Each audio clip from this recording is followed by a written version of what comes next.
was my... Come a little closer and lend me your ears. Don't worry, you keep yours while I keep mine.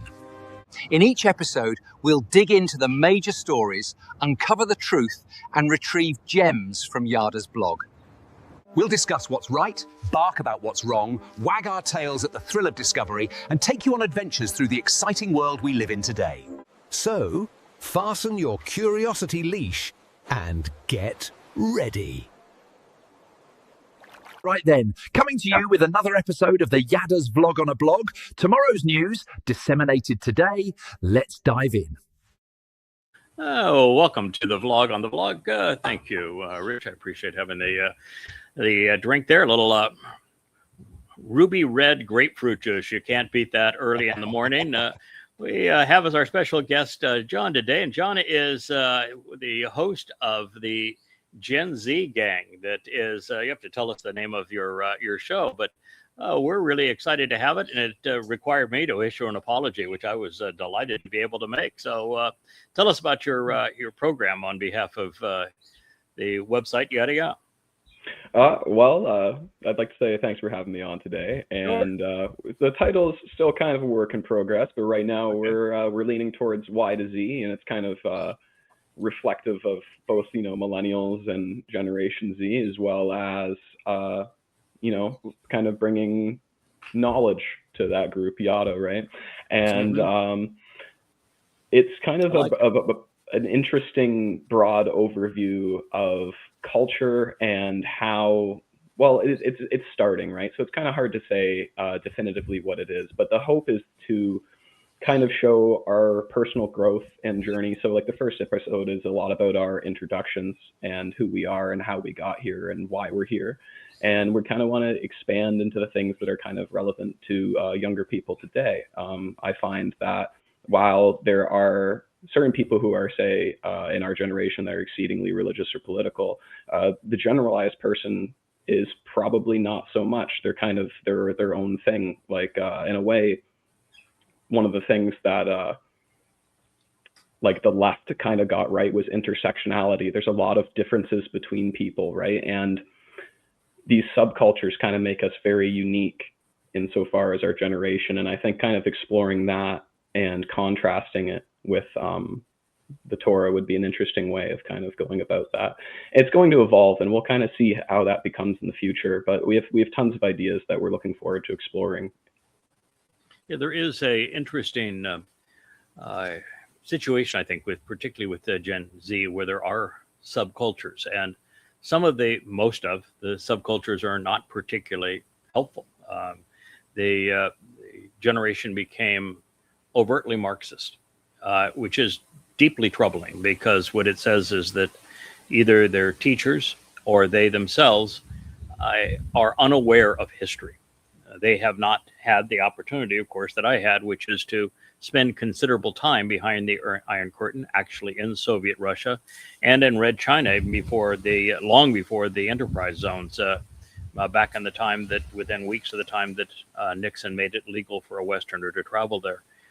And not seeing that contrast, really have no idea that how dysfunctional Marxism is, and how ultimately concentrations of power within any institution or government or military turn the potential of decent people bad, and it happens all the time. So it's a shame to see so many Marxists. It's also a shame that it is a generation that has largely formed alliances, as did the Marxists during the last World War, with Muslims. And you have this hypocrisy in the generation, and it's pervasive. It doesn't mean that everyone suffers from it, but it certainly is pervasive. We got a pretty bad noise that is in the headset here, Rich, that I would love to have resolved if we can get it done. But affinity for Islam and Gen Z in particular, in colleges and in streets, parading around, promoting Muslims, on behalf of a Fakistan and a place called Palestine. It's just so hypocritical. You could not have more divergent belief systems than Marxism and Islam. And the whole thing is based on a lie. So it says that we're going to college, but we're not getting educated because we haven't a clue as to what the world is actually like or what its history has been, or that it's not. Jews have never been colonizers, nor have they ever imposed genocide or apartheid. And the Muslims they want to empower are the worst in human history at imposing genocide and apartheid. And so you have a generation you can't talk to about this because they're convinced that their belief system is valid and inspired and enlightened when it's completely irrational and ignorant. So it's a very frustrating situation to be against. And then you have another whole subculture, John, that is particularly young men that are into gaming. And I saw that I'm too old for internet games. They came out when I was in my 20s, and I was already working and didn't have time for them. But I saw my sons grow up with them, and I saw how addictive they were. And I also saw the moral issues of first-person shooter games, where your goal is to wipe a bunch of people out, and then if you get killed, you get to reboot and start all over again. And it just looked to me like this is going to drive some really bad behavior. Then when we came up with drones and we had game operators operating drones and killing people for real, I knew we were in trouble. And then, of course, we've had so many of the assassinations recently perpetrated by gamers. They're not able to separate real world from the world where they're spending so much of their time. And then you see this was the first generation to be brought up under a very prevalent social media environment where influencers are king and AI is creating content. And you realize that 90% of the content is unreal. It's fake. And much of what is being promoted has no correlation with reality.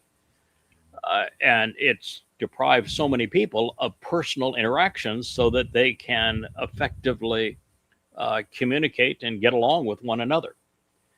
And so it's the tendency is to see those compartmentalizations, all of which are real, all of which are very deeply entrenched in the generation, and still hold out hope that there are notable exceptions.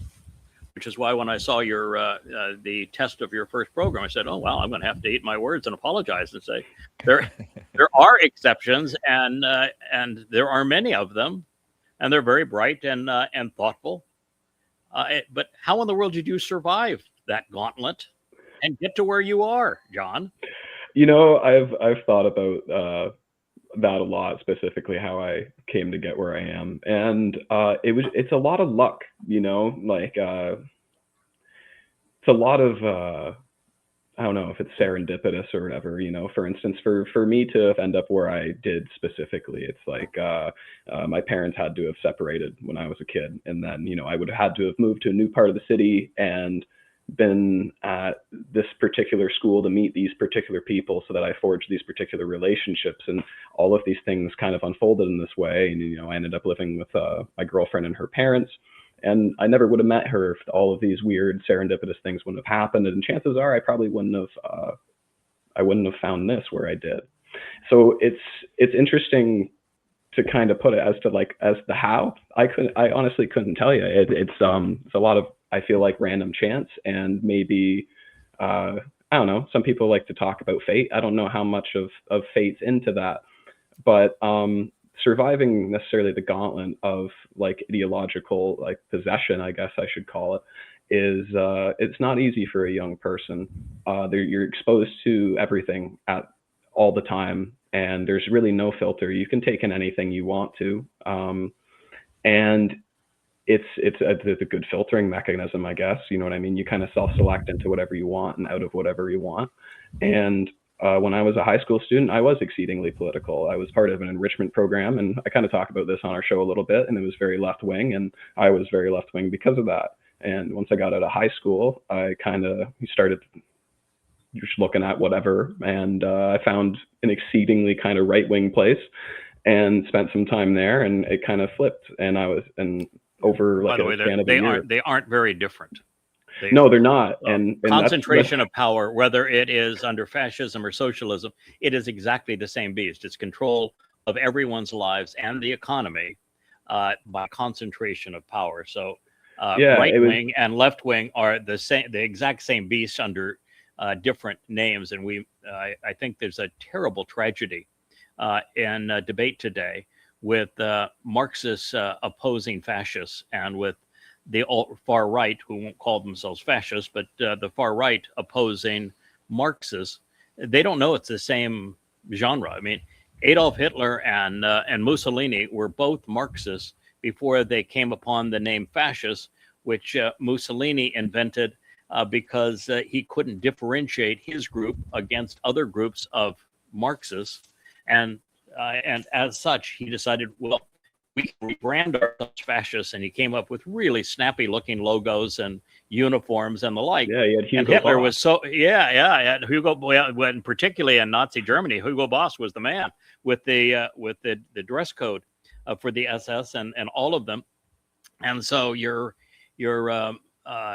looking at two men who are both Marxists, who both reposition themselves as fascists for no other reason than marketing. Yeah, for sure. And it was interesting too, because I came to this point where I kind of realized it was horseshoe theory. You know, I just kind of ended up back in the same spot that I began, but it was just a different flavor of identity politics, essentially. Mm-hmm. And, you know, it was interesting because I had to unlearn a lot of the stuff that I started to reteach myself. And I think that sort of conditioning is difficult for a lot is. You know, yes, what I mean, it is. It's harder to unlearn things than it is to learn things. Yeah, for sure. You know, that's why the Torah and the prophets focus more on helping us unlearn religious and political lies than they actually do trying to teach us the truth.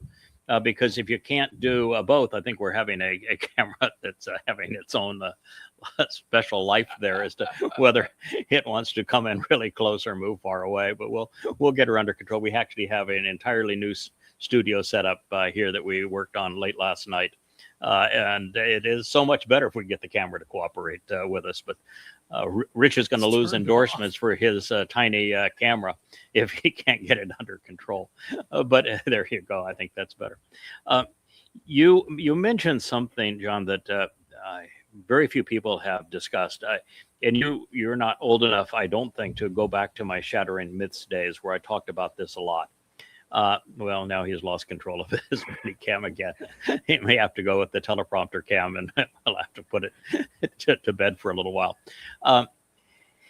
In that, the progressives didn't exist at the point I was doing the Shattering Myths show, and there was no mention of something called woke, and no one was trying to cancel culture. What there was is political correctness. And the purpose of political correctness was to recast reality in a means that was more fitting for those who were far left on the political spectrum.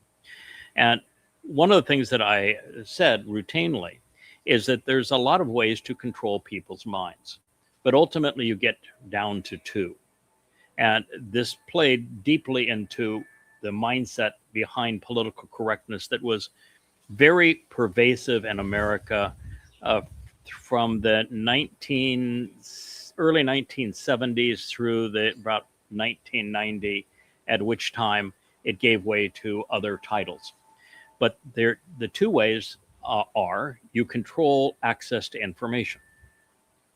And that happens a lot. When I was in Russia and China, they controlled access to information. The internet's made that a lot harder, but you know, I'm older than the internet.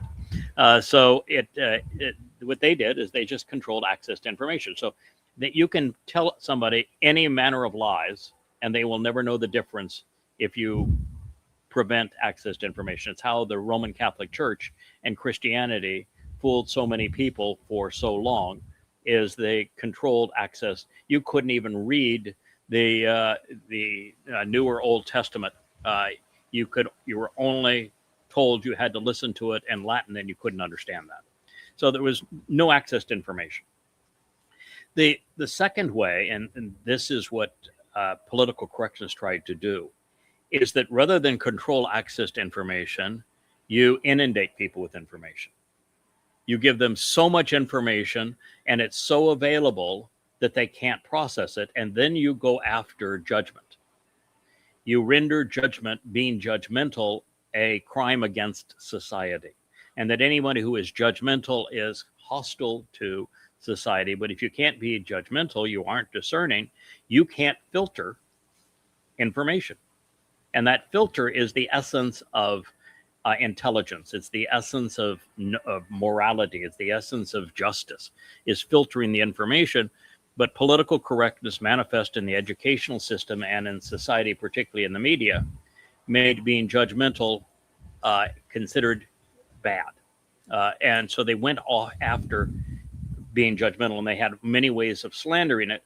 But under that basis, what you now have is no filter, and you're inundated with information, which means it's just so overwhelming, most people just give up, and they will echo a political or societal or religious sentiment just so that they have some anchor, so that they're not completely adrift in the sea.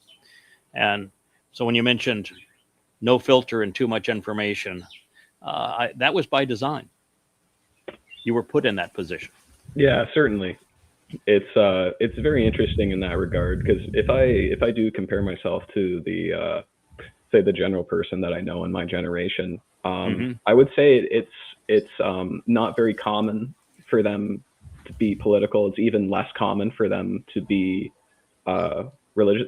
I don't mean political as in to have political ideology, because they do to some extent, but not necessarily like actively engaged in any sort of political manner. And it's very interesting, I find, because that these people, they don't really grab onto anything at all, and they are a very it's like I mentioned before, they're very attached to culture. So it's just whatever kind of subculture they're into. Like you talked about gamers, yeah, I would kind of embarrass them at the thousands of hours that I've wasted playing video games, right? It'd be almost impossible for you to have grown up at that time in this culture and not be seduced into gaming. Oh, for sure. And like, to give you an example, like particularly as a male. Yeah, like and with internet access and say like piracy, for instance, like in the early 2000s when I was growing up, like I had access to any game I wanted to play. Right. You know what I mean? So it's like in this endless arcade where you can spend thousands of hours doing whatever you want. Right. But I saw it with my sons, and I couldn't stop it. I was, my upbringing was that you're a guy, you play sports, and sports is your way to interact. It's your way to hone a skill. It's your way to show some discipline. It's a way to be part of a team and accomplish something together. Go out and be part of a sports team. I played every sport there was. And you didn't have to be good at it. You just had to, be one of the guys out there. Girls are really nice, and they're a whole lot more fun in person than they are when they're faked on a computer screen. Yeah, for sure. Go, and the only way you'll ever be comfortable around a girl is if you talk to a lot of them. Oh yeah, you gotta. They're scary if they're out there, and you're not interacting. But once you get to know them, they're fun to be around. Boy, I failed no matter how hard I tried. It was that gamer culture is so addictive. It really is, and I will say not all of it was 100% negative. Like you might think this is crazy, but I learned how to read and write because of video games, which might sound insane probably to most opposed people. To school. But yeah, I was never really great at school, but I was playing like online games with my older brother and stuff like that, and I needed to be able to communicate with people, and like by the time I was really into it, like I had a larger vocabulary than most kids my age, because I'm playing all these different games and they're using all sorts of different words that you're not really seeing like an 8 or 10-year-old use, and so there was some benefit to it. I got really good at figuring out how to do puzzles and kind of like approximation of math. There's a lot of math involved with a lot of games. So I mean, it depends how you use it. It's like a tool with anything else, like the internet. Like you could use it to find this amazing blog. Right. You know what I mean? Right. You could also use it to waste all your time doing whatever. Right. No, I would agree that there was a strategy involved in many of the games. I remember the first game that I was exposed to that had any substance was a game called Mist, M-I-S-T. Yeah, and my dad used to play that. Yeah, it was a very thoughtful game where you had to follow the clues and reason your way through a maze. And the mental challenge of it was kind of fun, but it was also addictive. And then my sons love the civilization games where you're choosing between resources and defensive structures and food and production and raiding and protecting and building things. And there was, of course, a real strategy that was involved in that. And then those games went online, and then they became more sophisticated. And there was a strategy in that. But of course, the most addictive games were the first-person shooter games, and I'm not sure they had any value other than to be really destructive of one's kind of moral compass. The only positive I could think of that, if any, is like maybe like reaction time, But you could do a lot of other things in real life to train your reaction time other than playing a video game, for sure. Yeah, but try to hit a curveball. Yeah. Yeah, and baseball would be an example, or catch a football as a wide receiver and not get crunched on the way down. Were my preferences over that. So you talked about a whole series of events that were almost like fate, where you were brought to this position, and had you not been brought to this position, you would never know Yahowah or have read the books at Yahowah. What were the things that finally got you an introduction? Because really no one ever finds Yahowah or takes him seriously that isn't introduced some way. So yeah, I actually came from the exact same place that Kevin did, which is interesting enough, the infamous armpit of the internet known as 4chan. And I found known as what? Where'd you 4chan? come from, Kevin? Are you revealing something here on dirt on Kevin? Okay, I thought that might have been common knowledge. I didn't realize I was throwing Kevin. I've said it many times. I've said it many times. Yeah, no, it's good. Go ahead. Oh, so what is it now? 4chan is a image board that is it's got a variety of different topics. You can talk about anything on there. There's a page for it, and most of it is vastly inappropriate. But certain things are kind of intellectual discussion. But one particular place I used to hang out was called Politically Incorrect, for politically incorrect reasons. And I found a thread on there that it was talking about Towrah. It was about a decade ago. I was about 17, I think, when I found that thread. It was talking about the Towrah harvest, and this guy dropped his email, and basically this thread had a excerpt from the Or Light chapter of Yada Yada. And I read that, and I was like, wow, that's crazy. Because, I was very atheistic. And, that really put the seed in my head that I was like, okay, God definitely exists. Like, this math is just way too close for kind of to ignore. And, I exchanged emails with that guy. I talked to him for some time, and he ended up being an interesting duck, so to speak. And he told me that, there was these flying light orbs that were talking to him, and that he was one of the two witnesses reincarnated as John the Baptist. And I stopped talking to him after. Wow, yeah, I wonder what his drug of preference was. I don't know, and I didn't want to find out. So I stopped talking to him, and I was reading stuff on the Bless Yahowah website, and I started listening to your Shattering Myths archives. I was listening to so you do know about Shattering Myths. Okay, wow. Yeah, yeah. I've listened to I don't even know how many hours.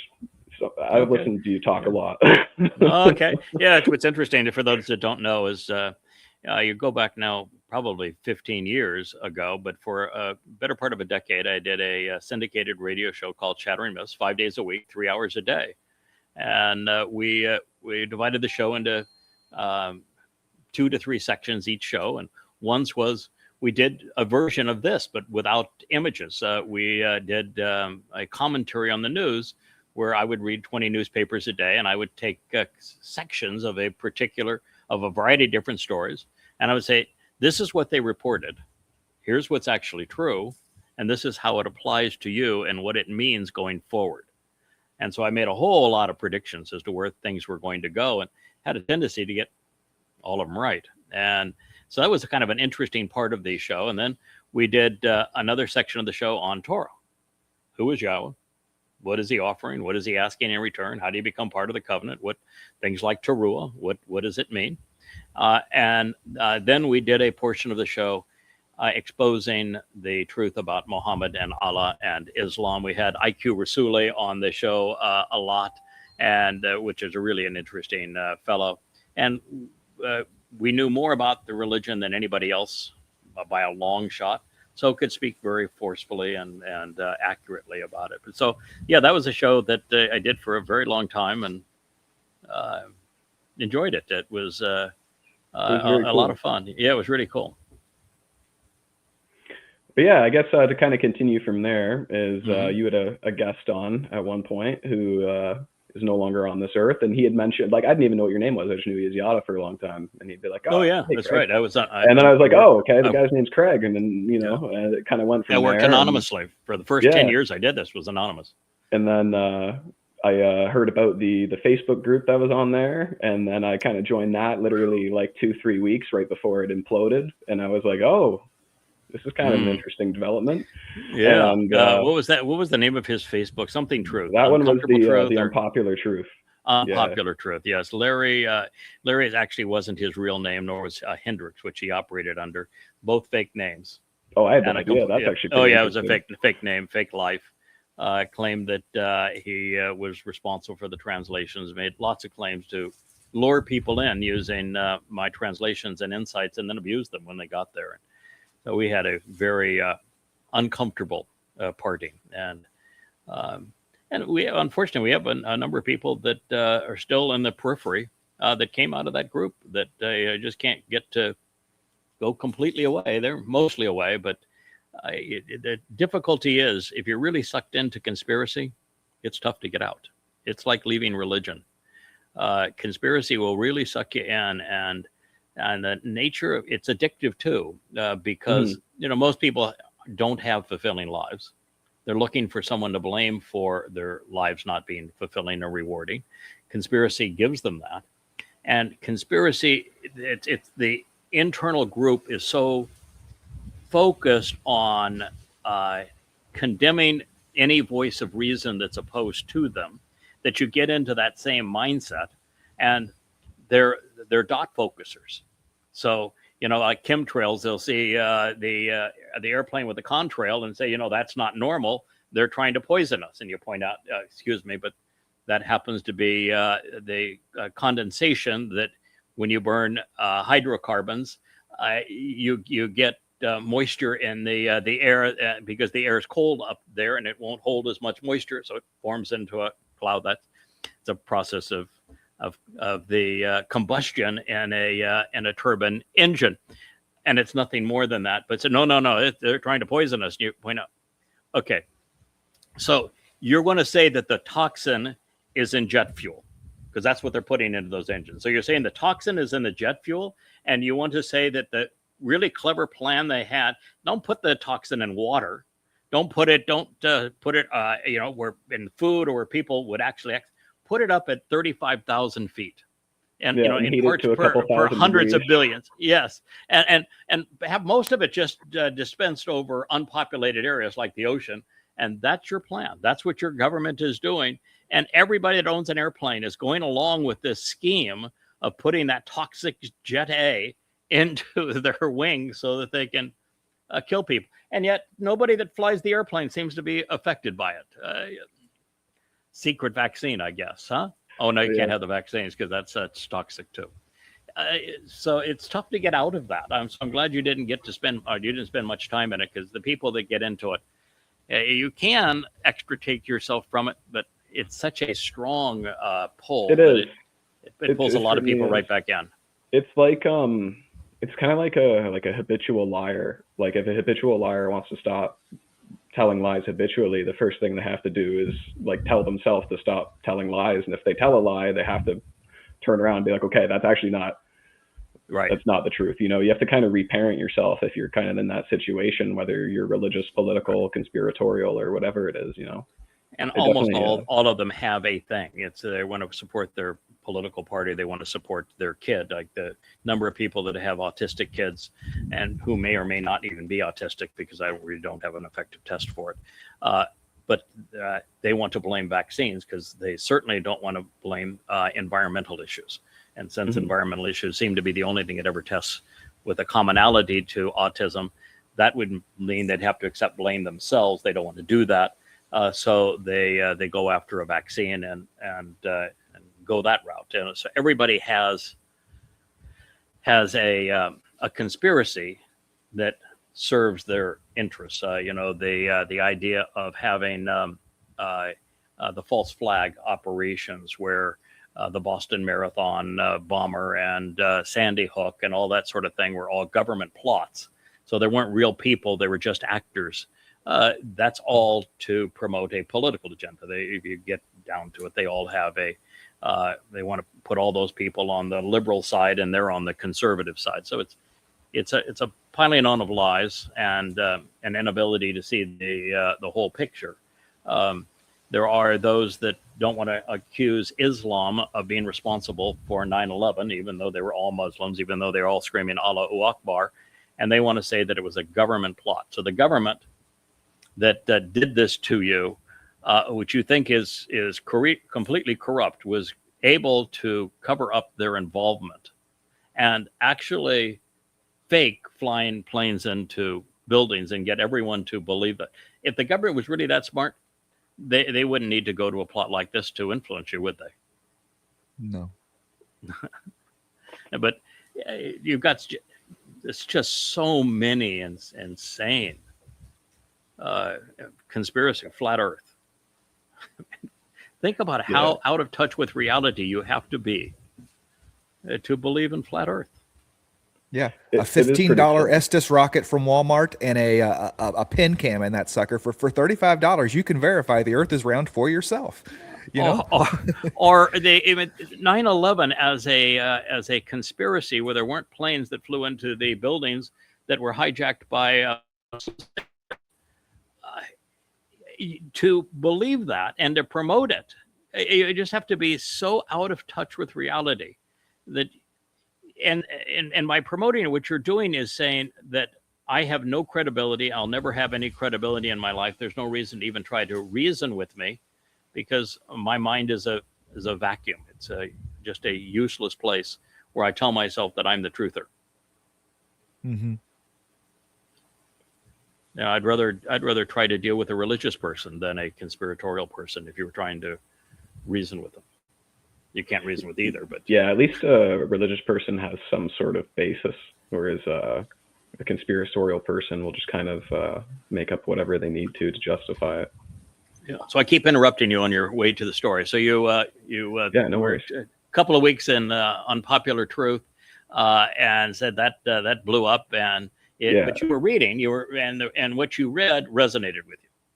Oh, for sure, you know, and you know, back then too, because it was so different from what I had essentially internalized. It was a very emotional experience going through all that, you know, because it's you're unlearning a lot of the essentially the bad ideas that you had, and you're kind of introduced to these different concepts.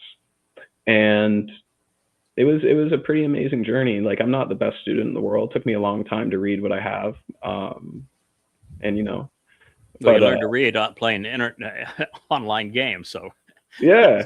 So you know, at least that's in fact your reading is pretty impressive. Taking steps in the right direction, right? Yeah, and you're not exactly reading light material. No, the Or Light chapter is not only intense and written at a way beyond graduate school level, both in vocabulary and the logic that is deployed, way beyond what you would read in a graduate classroom textbook. It relies on concepts that are so far beyond most people's willingness to think, because it's something we've come now full circle back to, because light is the most essential concept in understanding who we are and who Yahowah is, where we are, and where we potentially have to go. Because you look at all religions, they're focused on, the physical body. Yahowah's not. He's focused on light and energy. That's why the Moed Mikre have you approach the fire during them, because the fire transforms physical, organic, and decaying physical material into light and energy, which is a huge increase in capacity. You can do far more with energy than you can with matter. And that by having that transformation from matter to energy, you're released from this planet. You can go travel the universe now for the first time. You can be eternal. You are so much more enriched and empowered and enabled, emancipated, if you will, through that process of E equals MC squared. And it explains the nature of prophecy and why Yahowah never got any one of them wrong, because he was never predicting the future. He had seen it, because on a photon of light, all time exists simultaneously. So he could witness our future and our past and simply report it to us, so that he was credible in that process. He explained how he can exist in 7 dimensions and create a 6-dimensional universe, and explained precisely what he's trying to do with us.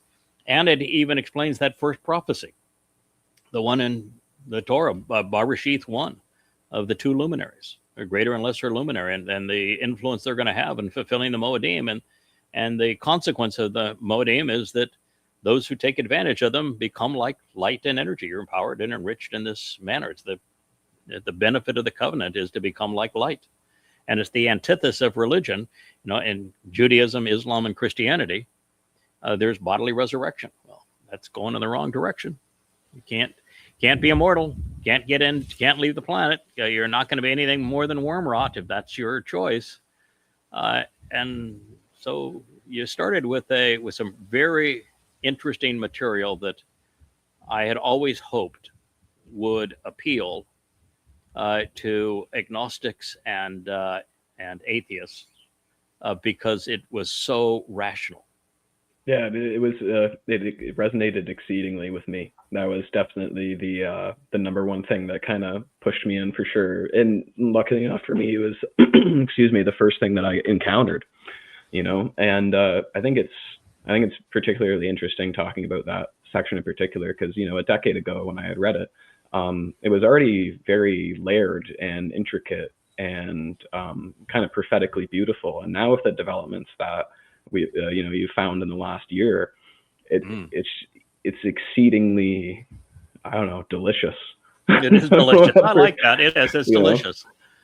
Yeah, cool. you really have to have an elastic, open mind to appreciate it being delicious, or either that, or having been here and been inquisitive and open-minded for a long period of time. But once you realize the whole way that the whole story fits together, and you come right back full circle to that light chapter that you read so long ago, that is really the essence of the whole thing. And when you recognize that our very souls exist dimensionally beyond the 3D realm that we're stuck in. That's why science can't measure them. They can't quantify them. They don't know what they are, because it exists a dimension beyond where we are here. And that, coupled with light, gives us enormous opportunity. It's just, you can live forever. You can go explore the universe. You can cohabitate with Yahowah in the 7th dimension. You can be creative. You can actually bend matter with your mind and words. It's just such a marvelous thing. And for God then to say, I'm going to take some souls that I'm comfortable working with. You may not like them, but it doesn't much matter to me, but I can rely on them. They've proven they're reliable, if anything else. And I want to work with these souls in the most difficult situations. And we're going to move the entire story towards the conclusion that I want, which is a second chance for humanity and a return to the garden for 1,000 years. And the reason I'm so glad to have you on the show is that I would not want to be in a position where everybody that was part of the tutorial group, the group that's responsible for administering these people, to have gray hair. I just wouldn't. Because I think that the majority of those that are going to be allowed in, and I noticed you've lost more of your hair on the top of your head than I have. Yeah, I get confused older than you, Shannon sometimes. Yeah, you and Shannon, but it's obvious to me that the majority of the mortal remnant that permeates the Garden of the End, they're going to be sub 30, and many are going to be sub 25. And it shouldn't be all older guys and gals that are trying to work with them. I mean, there is value of being a father figure, but you don't need 12 father figures, right? You need some brother figures and all of that. You definitely don't want to have too many cooks. Yeah, so I'm happy being a father figure, but I'm not going to be a very good brother figure to a bunch of young people that are all in their late teens and early 20s. But you could be a brother. Yeah, that'd be cool. And I kind of think about that's that what they stuff a need. lot. Yeah, mentoring them at more from where they are. I love the cat Wookie. I'm not sure would, but the cat's cool. We're a pet friendly program, as you know. Yeah, I've got two. The other one's he's not here at the moment, but this guy's he always. Is that a guitar behind you? Yeah, I got a Takamine. Oh, other shoulder. I got a Takamine G series back there. So it's a pretty decent guitar. I play a little bit of guitar. I'm not the greatest, but you want to play something for us? Oh man, the thing is, I haven't picked it up in so long. It'd be really out of tune and everything else. Okay, all right. I thought it was handy there that you'd be ready to pick it up and strum some for us. It's more like a set piece right now, but I'll start practicing. It's a set piece. Yeah, I was speaking for Rich. Rich is the guitarist. In fact, he would know if you were a guitarist or not a guitarist, because he used to make his living as a guitarist. Yeah, I learned a little bit of classical in high school. Oh, okay. Sorry, I cut Rich off there. But I had a Takamine. Yeah. I love those. I had a Japanese Takamine, so those are really nice guitars. Yeah. So when he knows the brand of your guitar and had one, and you can even cite where it was made, you know he's the real deal. Yeah, for sure. I'd just embarrass myself if I played any music for anybody, because it's been so long. I might be able to play like the first couple lines like for release, but that's about it. At your age, I had a guitar that I put on display in my house too, because I thought it made me look cool. Couldn't play it, but nonetheless, it does make you look cool. It does make you look cool having a guitar. So I had one. I had one too. And what's your impression now that we have now kind of moved away from social media? Not kind of, really. And have clustered around a website that we have tried to make like social media with all of the benefits without being in the swamp anymore. I like it personally. I've never really been a big social media dude. I kind of came back to, oh my gosh, this cat just won't leave me alone. I came back to social media after you started posting on Facebook. Before then, I was just kind of avoided it. I'm a young dude though, so I'll watch like YouTube videos, and like I said, I used to spend a little bit of time on 4chan or whatever, but I don't really spend time doing that much anymore. Maybe still YouTube, but social media, no. It's either YouTube or the Yahowah website for me, pretty much. Yeah, I'm like you. I've completely given up on X and Facebook. I've spent no time. You're going to see that we're going to go through the blog from Facebook, but I have a Facebook page that I don't promote it with anybody.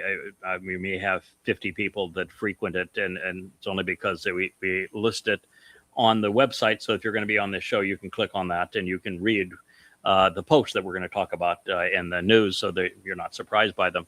But I just became so uncomfortable with it.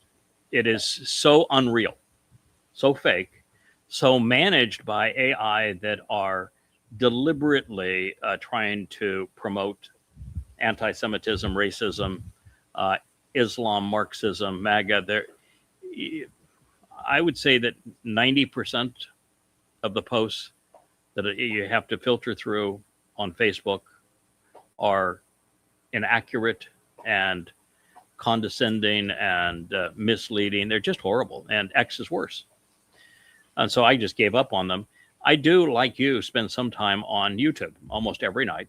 I'll watch an hour of YouTube, and it's because I'm trying to stay current on what's happening in the White House, what's happening in Iran, what's happening with Israel, what's happening in Ukraine, what's happening with Russia, what's happening in Europe, what's happening with China, what about currencies and the like. And I like astronomy, so I try to stay attuned to what the theory of the day is on the universe really isn't as we once thought it was. Actually, the universe is exactly as I said that I thought it was when I wrote the opening chapters of Yahowah. I said that, I'm quite convinced that the universe is older than the 13.8 years that they're suggesting. I think that 15 billion years is probably a better number. I think that they evaluated quark confinement when energy transition to matter and time started to be counted. And I said, I think the size of the universe is considerably larger, that we just have galaxies that are retreating beyond our place now to notice them. So Webb, and that there wasn't a single Big Bang, that all of the energy for the entire universe wasn't in a single spot. But there was a Big Bang. It's just that it happened everywhere and simultaneously. Almost everything that I wrote and said, I think this is going to be true. This was, 20 years before Webb. And it turned out all to be true. At least it's the best explanation of what we're finding with Webb. It's kind of nice to be, to find some gratification in knowing that we're ahead of the curve in that regard. So you talking about social media. I said, John and I were just talking this morning about it. I was like, hey, John, did you go to, the yada yada and kind of look through the blog posts or whatever? And he's like, yeah, I did. I can't see like a 70% of them because he's in Canada. So the Canadian government filters what they can and can't see on really on Facebook. On Facebook? Yeah. Really? Yeah. The government decides, so they have some algorithm, an AI that's monitoring what you can and cannot see.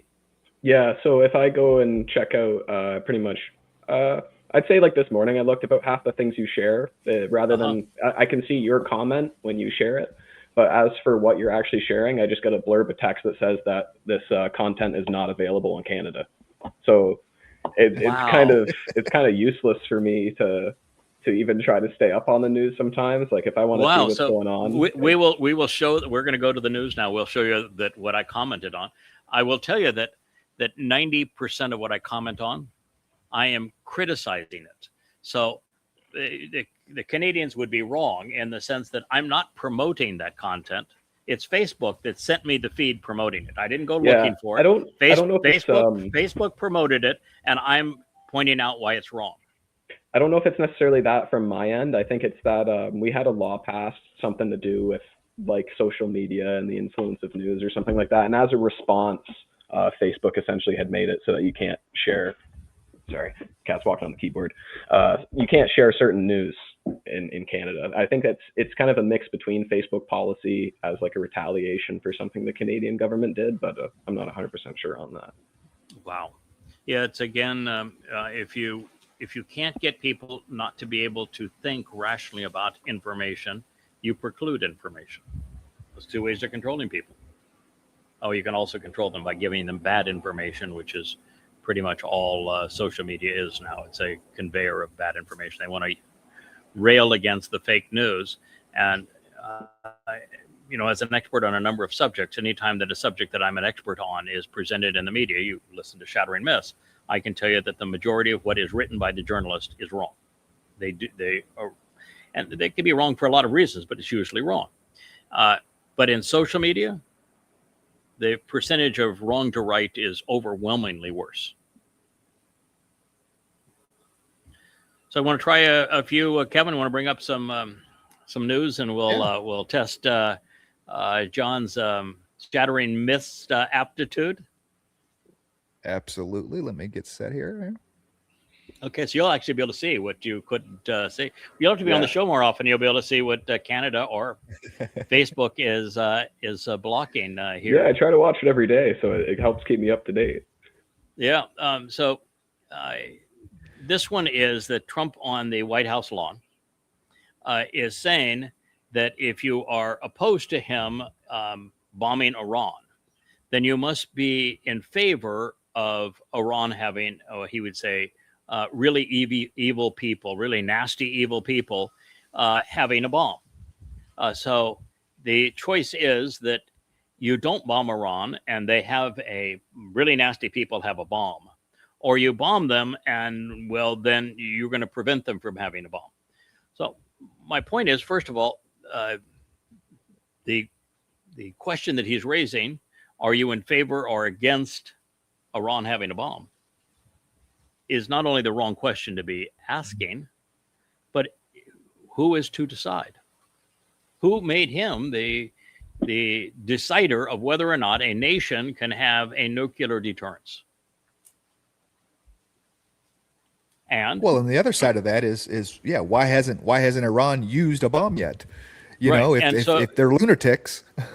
Right, if they're lunatics and they wanted a bomb, and they've been in a position the last 20 years to compile the ingredients they already have into a bomb, why over the last 20 years, when they hadn't been attacked, have they not produced or deployed a bomb, if the only way to preclude them from having a bomb was to attack them? Because in the last 20 years, you hadn't attacked them and they didn't have a bomb. Well, why isn't there a journalist that can fire back at him and say, you're making it sound like your attack on Iran is what precluded them from having a bomb, when for the last 20 years, they've been in the position where they could have had a bomb at any time, and they didn't develop one. So your attack on them didn't have any influence on whether or not they would have a bomb or not. And in fact, now that you have bombed them, you've increased the likelihood that they will have a bomb by, many, many times. Your rationale is stupid, sir, Mr. President. Right. We killed the one guy that had a fatwa against them, Iran having a bomb. That absolute nonsense. Correct. And if anything, we pushed them closer. Oh, absolutely. There is no chance now that Iran won't have a bomb. By attacking them the second time, you have made it certain that Iran will have a bomb. And had you not attacked them, it was certain that they would not have had a bomb. And I say that understanding that the only reason for them enriching uranium to up to 60% purity in uranium-235 was so that they could build a bomb, but they didn't. And there's no indication that they would have used a bomb if they had developed one. But now they know that they have to develop a bomb just to keep you awake, because they aren't lunatics, sir. I've listened to their positions. They're saying you're not. And you're a lunatic with a bomb. So shouldn't we be more concerned about keeping you from being able to fire nuclear bombs than we are worried about the Iranians? Yeah, the only country in history to have attacked another country with a nuclear weapon. Who's the lunatics? I think we need to go with the other camera, and it's the lighting's wrong. Everything is wrong. Let's just go with the other. Let's go with the switch to the teleprompter camera, please. Okay, let's just switch to the teleprompter camera and give up on the little guy for a while, and then we'll try to figure it out later, because it's just nowhere. It's been bad the entire program. Okay. We're going to edit that out, he says. I don't know. He took the teleprompter camera out, so we don't know what the issue is with all of that. I think that's the teleprompter camera. All right, so let's go to our next slide, by the way. Oh boy. So this influencer, who has, by the way, a nice taste in mics. He's got a Shure 7B. That's good taste in mics. He has absolute proof that Jesus is the Shabbat. He says, is it Shabbat day Saturday or Sunday? First of all, if you're asking the question if the seventh day is Saturday or Sunday, then you're not very smart. Okay, right. It's 7, right? Sunday is the first day of the week. Saturday is the 7th day of the week. You have to be an ignoramus even to ask your question, is the 7th day the 7th day or the first day? Yeah. All right, so let's just start there.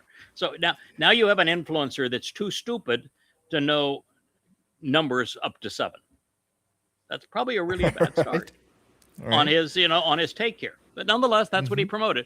But he says, no, I can quote the New Testament and I can prove that Jesus is the Sabbath. Hey, idiot. Your New Testament can't even prove that Jesus existed. Yeah. And he most certainly was not the Sabbath. He never said he was the Sabbath. He never existed. And the New Testament made him up. So please, turn out the lights. Turn off the camera. Be stupid on your own. First 14 books, they don't even quote the imaginary Jesus, So how do we know that what Jesus said anything about the Shabbat? Yeah, the first 14 books were all written by Paul. They were written between 52 CE and 66 CE. And they never quote a single line from Jesus. And they attack the Torah as pornography.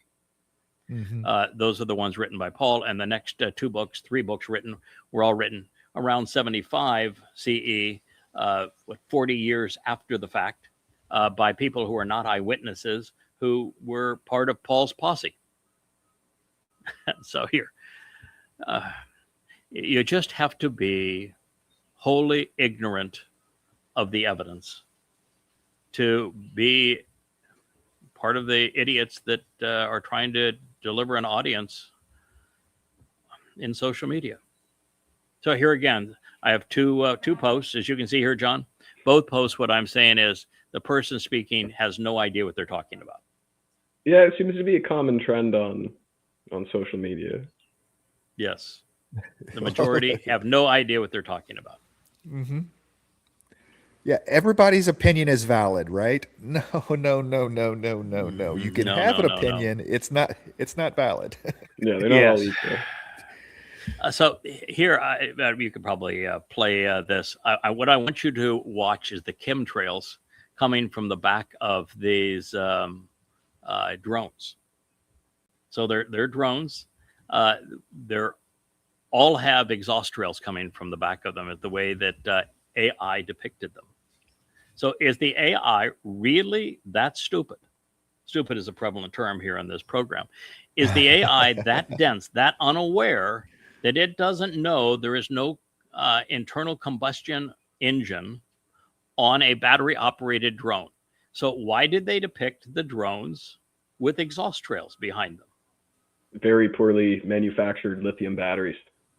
Oh, okay. So the batteries were, just as they're beginning to discharge, they're smoking as opposed to combusting. I don't even know if they smoke, by the way, before they combust, but that is a good excuse. It's just that they would, if they were runaway batteries, they wouldn't be leaving smoke trails. They would be blowing up before they're supposed to blow up, and they would blow up probably in the tubes there.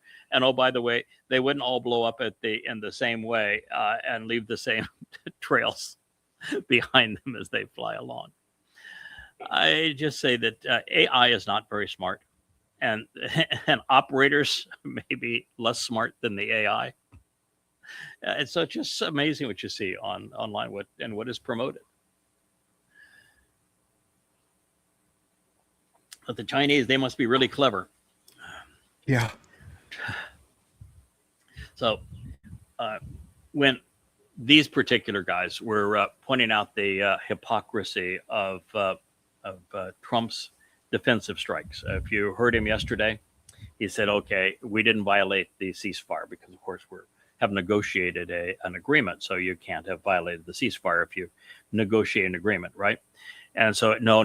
Well, Americans, we don't do that kind of stuff. No, it was strictly defensive. Those crazy Iranians, they attacked our ships. And so all we were doing is a little defensive action, nothing else, nothing to see beyond it. So these guys say, wait a minute, you're boasting that you've destroyed their Navy, you've destroyed their Air Force, you've destroyed their entire military. How are you now dealing with a defensive strike? Wouldn't that mean they still have a military if they're attacking you, sir, Mr. President?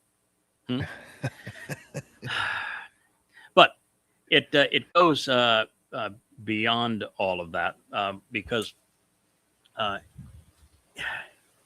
that's not what happened. The Iranians didn't fire at anyone. And they most certainly didn't fire at American military ships, causing American military personnel to respond defensively. That's not what happened at all. What happened is that 3 ships decided that, hey, we'll pay no attention to the Iranian blockade of the Straits of Hormuz, and we will sail our cargo out of the Straits of Hormuz. And so the Iranians fired warning shots way above them, way out in front of them, just to say, bad idea. Just giving you a warning here, bad idea. We've told you on the radio, don't do this. We've asked you to identify yourself. We've told you that you don't have clearance to go through. You can get clearance. We provide a lot of clearances for ships to go through. You don't have clearance. We do not know who you are. You're either going to turn back and we're going to fire these warning shots because you're not listening to us on the radio, or you're going to put your crew in jeopardy. Your call.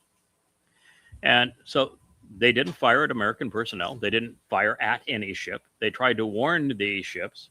And so what America did then is it fired at and actually bombed southern Iran. So we attacked southern Iran, clear violation of the ceasefire agreement, and the Iranians did not violate the ceasefire agreement. And so the Iranians said, well, then we'll have to retaliate, and they sent missiles towards U.S. bases in Kuwait. That is what happened. No correlation between what's real and what's fake. And John, this really goes back to the Shattering Myths days, where you take a story and you unravel the story. Yeah, I always thought that was it was one of my favorite parts of the show. Always was kind of, because for me, I was looking back a couple years in the past, listening through the archive, and kind of seeing, like, for instance, like I remember the first episode that I listened to was you were talking about like the Cypriot financial collapse, and kind of talking about how all of those systems move around and move forward, and it is very interesting. And a lot of things that you did talk about definitely happened the way that you had said, right? So it's very interesting looking back at some of the things that you said, for instance, like almost 16 years ago at this point. Yeah, we'll have to do a show with you, since it's of interest to you, on currency manipulation, fiat currencies, and what the debt really is in a nation, and what it leads to, and what the timeline is for America, and what we should expect as a result of our enormous deficits, and how they're tied in with the petrodollar and the reserve currency, and what other nations are doing to work around that, and how this Iranian attack had such a devastating effect, not only on other nations' economies, but also on the underpinning of the whole reserve currency status through the petrodollar. So it would be a fun conversation, because it has such a profound effect on where we are inevitably heading. And the reason that you, as a younger person, were drawn to Yahowah is intellect and evidence and reason. And when you read something that was thoughtful, that was proven, well demonstrated, I like to use probabilities, and you talked about the numbers, the way the numbers fit. I like to use probabilities and improving points. That appealed to you, and that's what drew you in. Credibility is a powerful tool with a thoughtful person. And you can earn credibility, you can destroy it. That's why conspiracy is something I despise, because it is the great sinkhole that credibility goes into. It's why when you have nutcases like that Mother Goddess cult that got all up in their underwear over Mommy God Says, their whole purpose and hashtagging my name to disparage me was to rob credibility. And you spent a lifetime developing it. So that's really a nasty thing to do.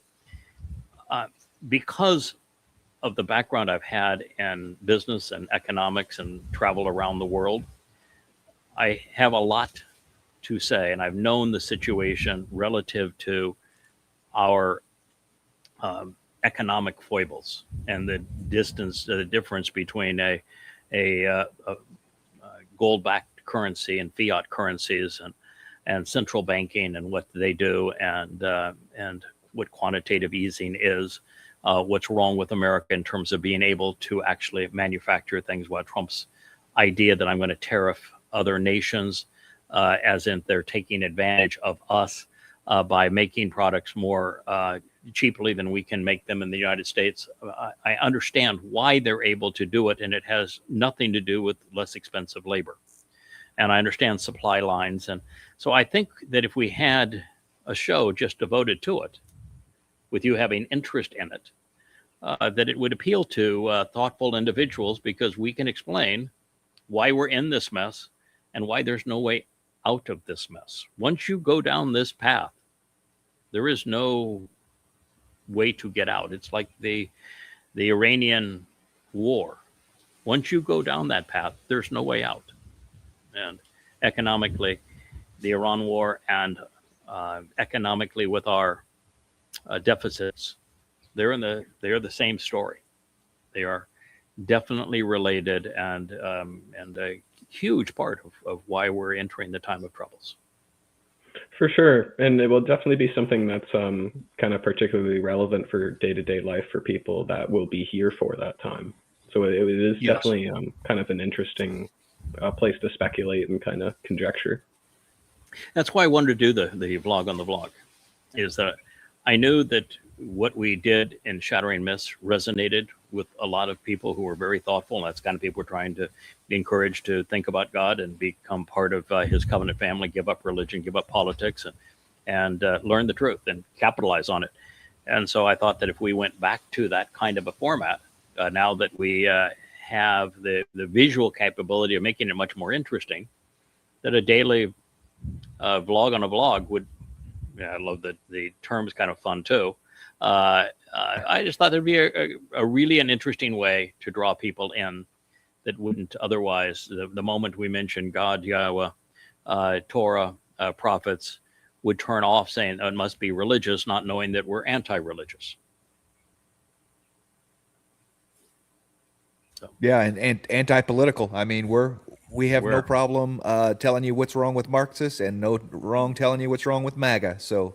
You're right. You know, it's one of the posts that I have. We may not get to it, but it was a picture of AOC, and they're grooming her and to be the Republican or to be the Democratic candidate. And you're saying, you know, the reason that people that are so entrenched in the Democratic Party, who, you know, for lots of reasons, some good, some bad, despise Trump, and they despise Republicans. Both sides of the aisle, they're really extreme and against each other at this time. But the reason that they can't defeat the Republicans is because the core of the Democratic Party has become Marxist. And so the only people that can win the primaries are the most extreme. And so you have AOC and Bernie Sanders and the like as the front runners because they are Marxists. And you win an election by appealing to the undecided in the middle, that 20% of Americans that are not Republicans or Democrats, and Marxism does not appeal to them. Mm-hmm. So they're writing themselves out of success, and it bothers me because I would love to see Trump defeat.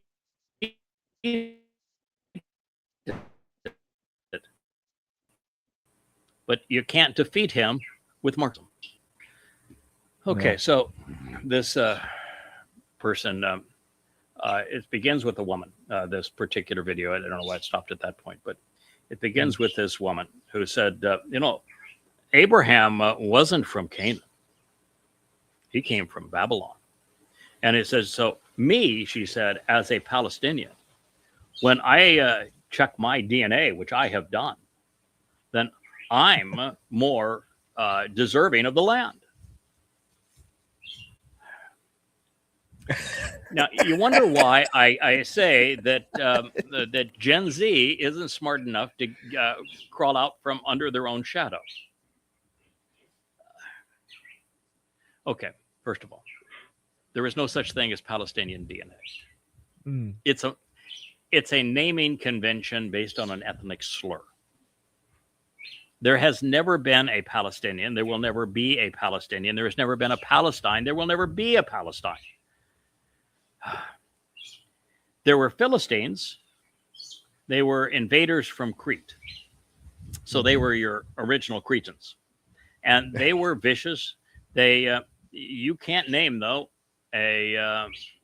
anybody from their culture that has a positive legacy on the world. You can't read anything that they believed in because they didn't have a writing system at the time. They built nothing, contributed nothing. They were robber barons as to what they were. And they invaded what we now call Israel from Crete. They became so vicious against Israel, they killed Israel's first king, wiped out his son, put Israel on the run. They were good at being bad. A lot of people are good at being bad. But when Dode, who is David, finally rose to power, he took it to them and essentially defeated them. And they were never of any consequence thereafter. And then finally they were done in by the Egyptians, hammered them, a remnant of them much later, as did the Assyrians, as did the Babylonians. So there is no Philistine today. And they didn't absorb them, did they? They didn't just absorb this population into them. They killed them because they didn't even make good slaves. So right, that's because they were so vicious, and they were they couldn't educate them, they couldn't control them, and so typically in old cultures like that, look at Egypt, look at Syria, look at Babylon, they enslaved the conquered people. Alexander the Great did that routinely. They couldn't be effective slaves, so they just killed them. And so there is no such thing. It's not like they were absorbed into other cultures. They're just gone. There is no Philistine DNA. The name Philistine was used as an ethnic slur by Hadrian in 133 CE, when he and the legions returned for the third time to bludgeon Yahowah for wanting to be free of Roman persecution and subjugation. Lots of people hated Rome. In fact, everybody that was under the Roman yoke hated them, and everybody rose up against them.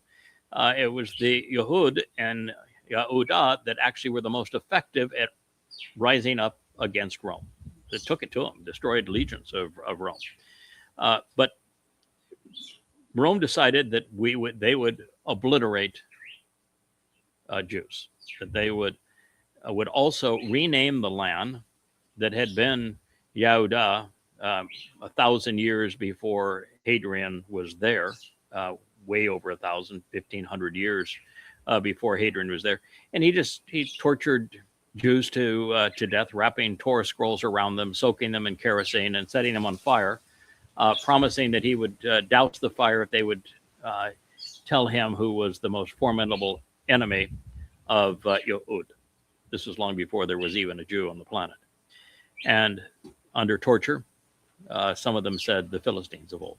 So he said, okay, I hereby rename the Roman province of Yahowah Philistia, Syria, or Syria Philistia.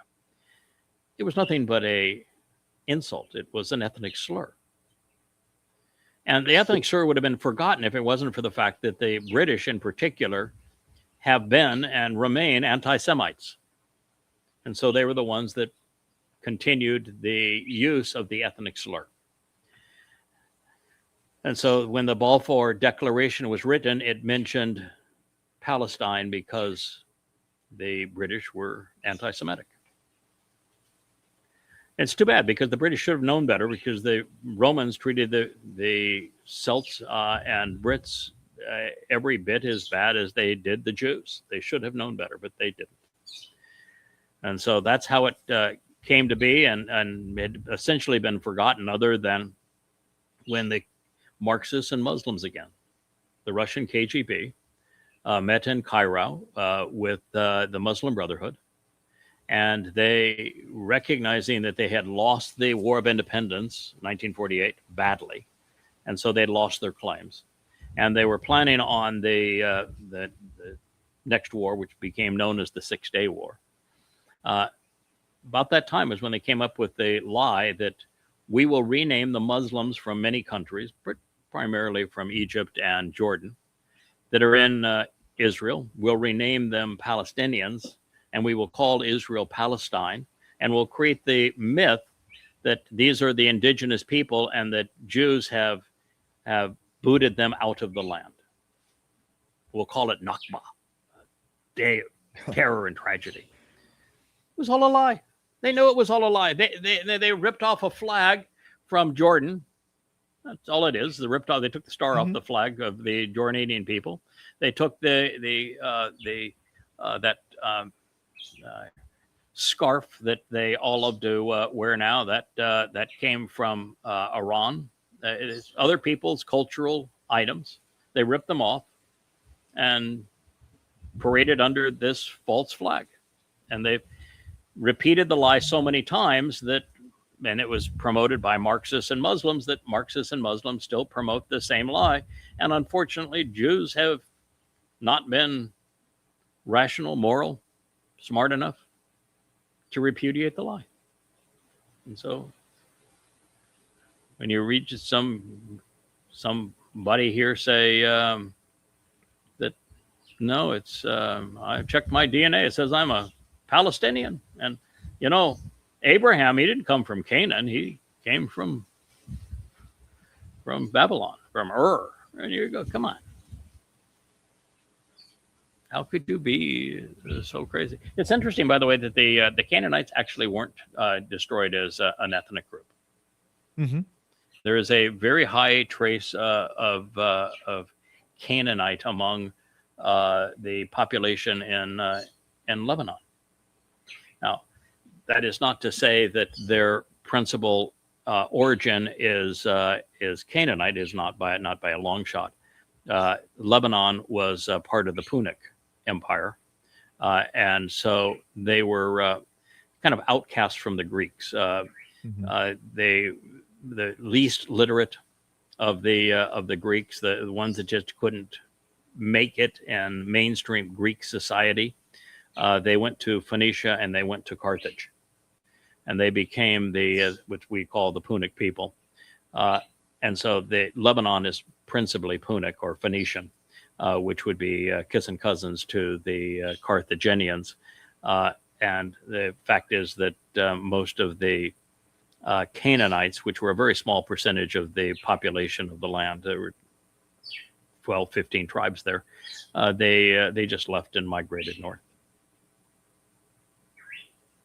Yeah, it's interesting how anthropologically they can go back and trace DNA that close, I mean, because where's a starting point? I mean, I'm presuming that you have to have some sort of grave or archaeological site that is a known Canaanite, and you can get some DNA from that and say that, you know what I'm saying?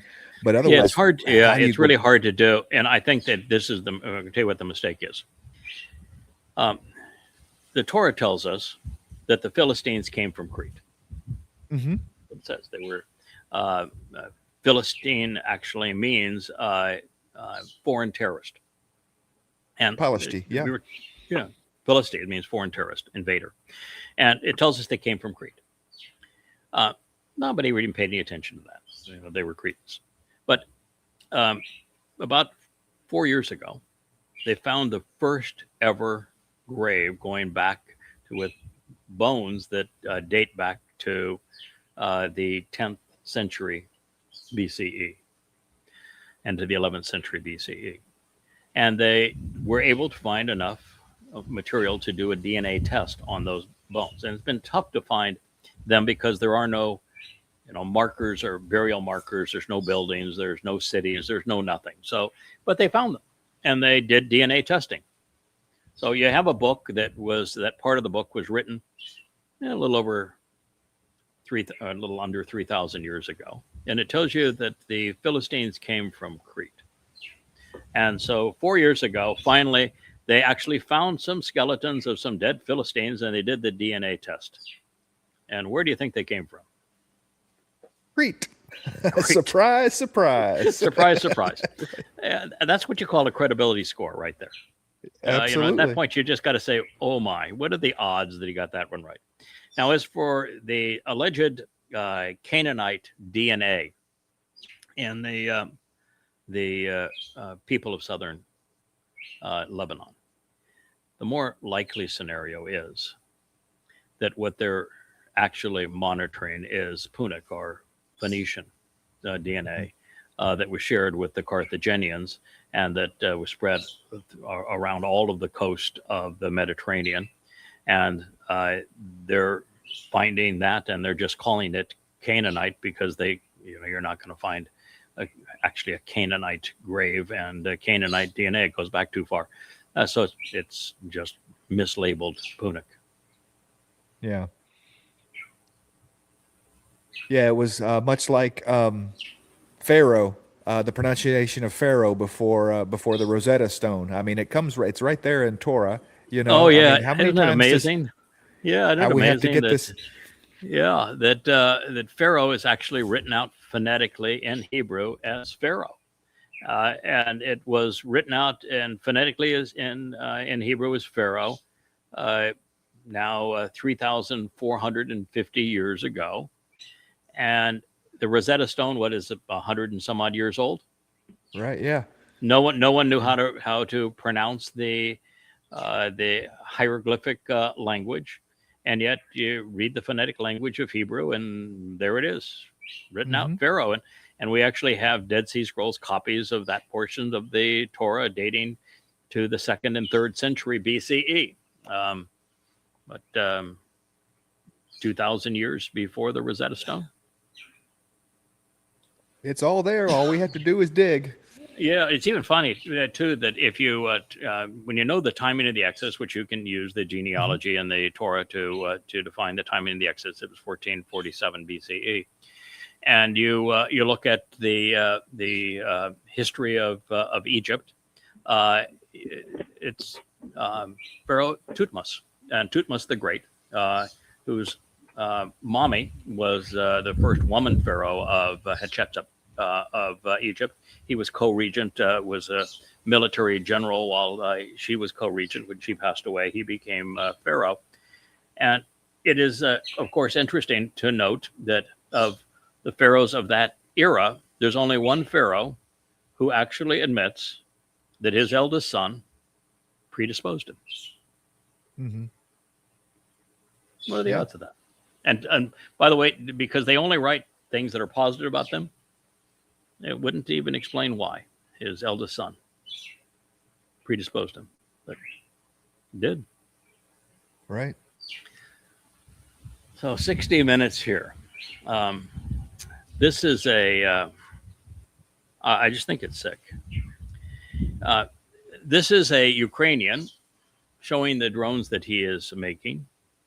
And he says that we have to count the number of everything. We have to be very prudent in the way that we deploy weapons and we manufacture weapons and that we kill Russians.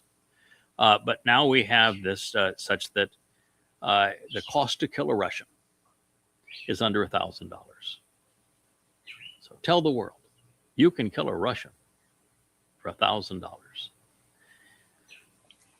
It goes back to the realization that the Ukrainian war,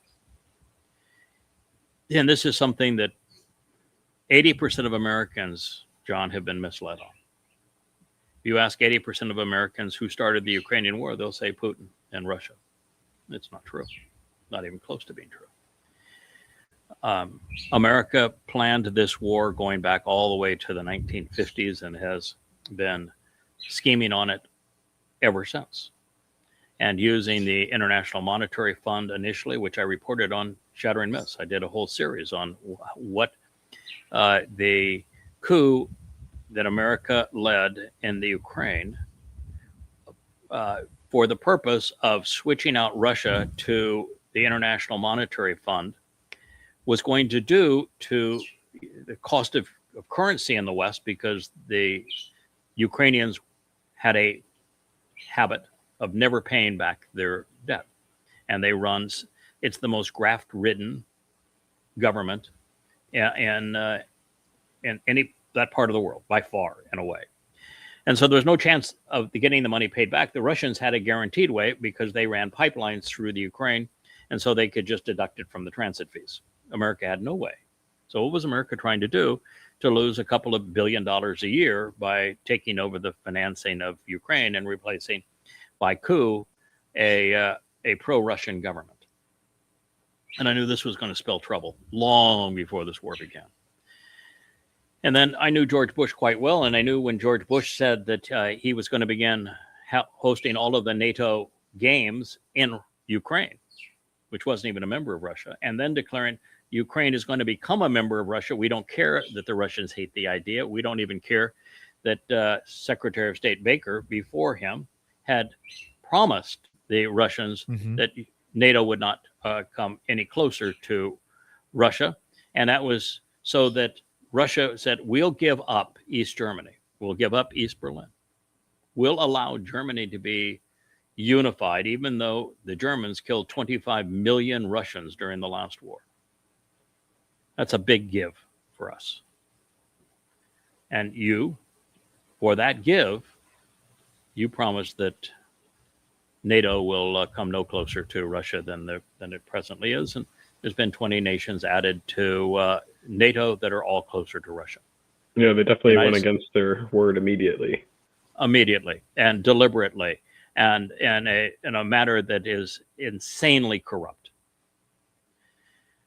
Then we led the coup, and before even we led the coup, we have Senators John McCain, who I knew personally, and Lindsey Graham, who I think is the ultimate scum of the earth, are bragging to Ukrainian Nazi units. They are neo-Nazi units that America is going to supply the weapons for them to attack the ethnic Russians in the east part of Ukraine, which would taunt the Russians to come in to protect them. And then supply even more weapons to kill Russians, because America wanted a proxy war with Russia because it was good for the military-industrial complex to break Russia apart and to seize their national resources. That is absolutely, unequivocally how we got into this war. And yet 80% of Americans blame Russia instead of the United States. That's, to me, is insanely aggravating when we do that kind of thing.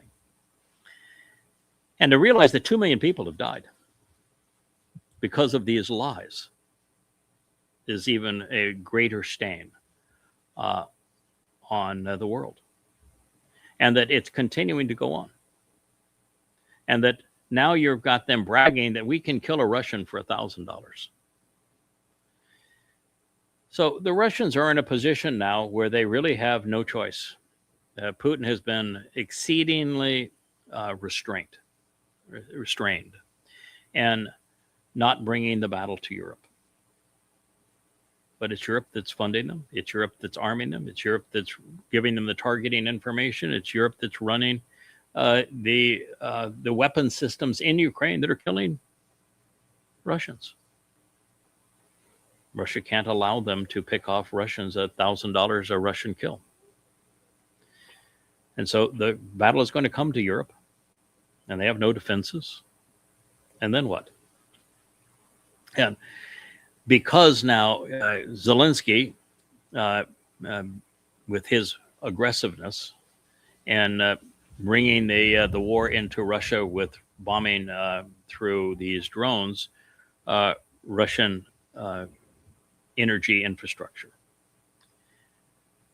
Russia has decided that the only way to respond to that in the short term is to use their most technically advanced missiles and to bomb Kiev into oblivion.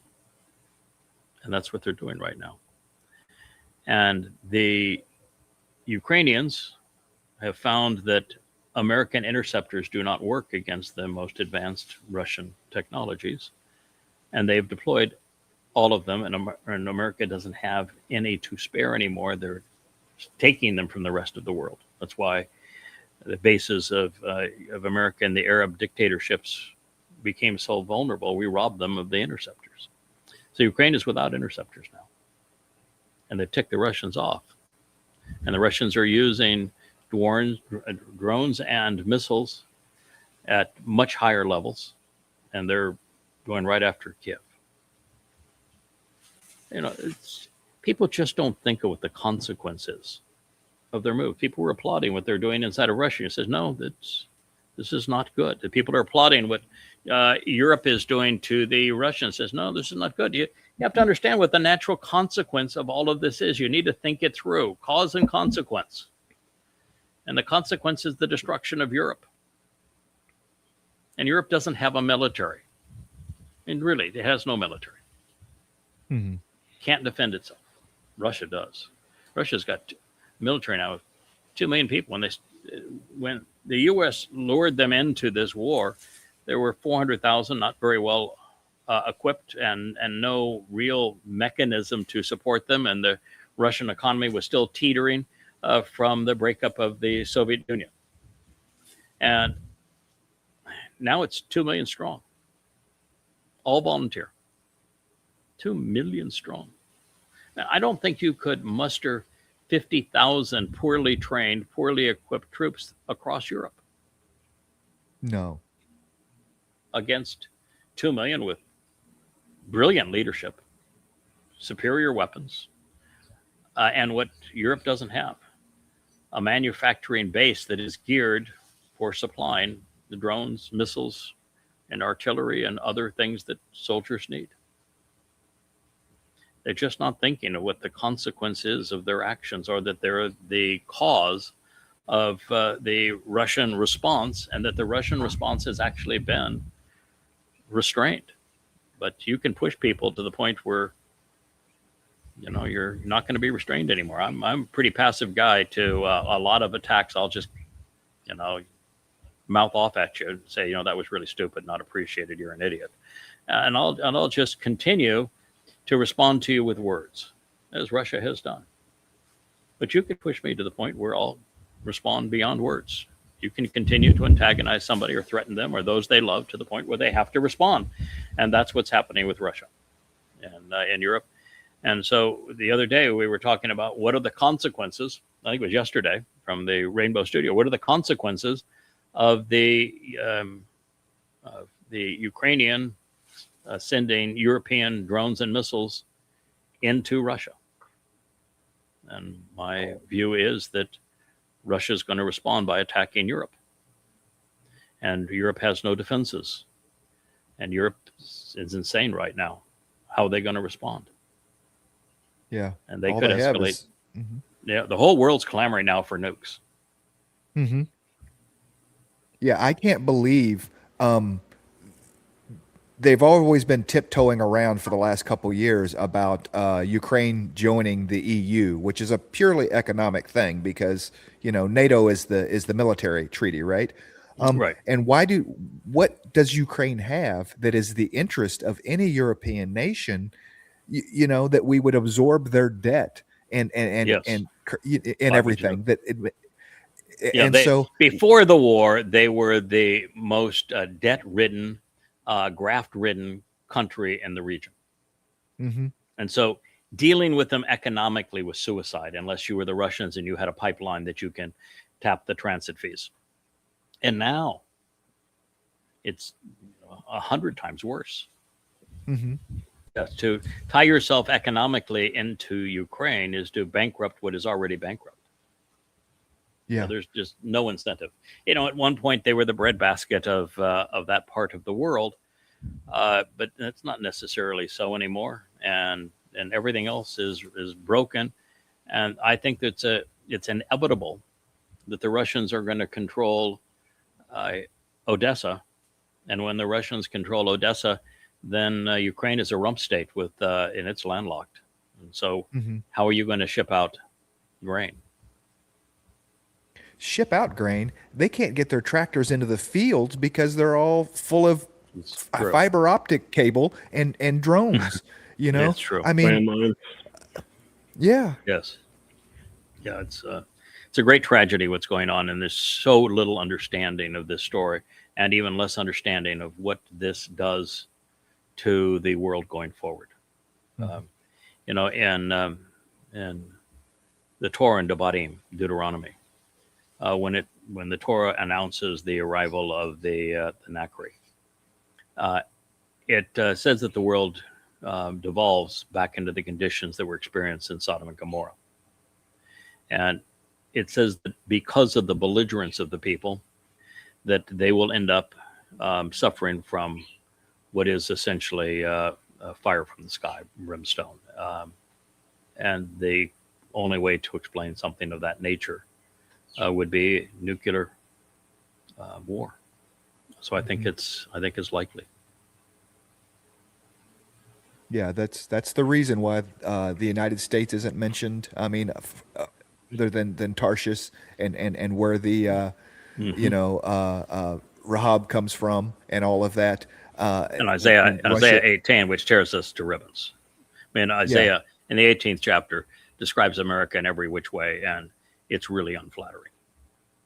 But when it comes to the very end, we're not really meant, because we're not here. We're not a force anymore. No. We're crashed back into, just trying to stay alive in the United States. Same thing with, Yeah, but part of that too is that God only talks about nations that are having a positive or negative influence on Israel. Of course, it's mostly negative. Right. America's talked about because right now it is the great betrayer of Israel. And so there's a lot of present day prophecy that is being fulfilled right before our eyes with Rahab and America's betrayal of Israel. So a lot. But as you go deeper into the 7 years of Israel's troubles, you see that changes, and the principal foe is Iran. Trying to find you have a post on it here. I want to roll down to. No, that's okay. Join the Abraham Accords. So what do? They push him with the symbol of the President of the United States and put him in Jerusalem on the Temple Mount with all of the dictatorial heads of state of the Muslim nations all sitting around and genuflecting to the great dumpster, lecturing behind the symbol of the President of the United States on the Temple Mount in Jerusalem, Israel, saying they need to join the Abraham Accords. Now, what's really interesting is the site that published this is a Christian site, and saying, if you're trying to sell the world on all coming together and forming one covenant, wouldn't that make you the Antichrist? That's what. So it's just interesting. This is a Christian site, and Christians are the reason that Trump is president. If it wasn't for Christians, he wouldn't be president. MAGAs are overwhelmingly Christian, and they're saying that the Christians we elected the Antichrist, and he's trying to make a covenant with Muslims. They have no idea that there was no Christ, of course, and they want to cite the book of Revelation, and it's a really bad job of plagiarizing. And the book that it plagiarizes the most was inspired by Satan, Ezekiel. So, well, I don't know. Is it okay being somewhat right for the wrong reasons, or is that's just worse than not even playing? No, because it gives you that veneer that hey, well, the clock was right one time a day. you know, and so then that's where I'm going to go back for the rest of my material, because it was right once, right? You know what I'm Yeah. saying? So Yeah. Look no, at the it's worse. skyline It's behind worse. the Dome of the Rock too. That is United Arab Emirates and Qatar and Hmm. Dubai and that sort of thing. And they've got AI did a the minaret from the Alaska Mosque sitting right next to the Dome of the Rock, and they've right. got I say AI whitewashed did a real limestone good getting buildings everything. there, in front. So, but it created an illusion Yeah. that is unreal. And when you do that, I think you're being nothing but misleading. Yeah. Yeah. I just thought that was interesting.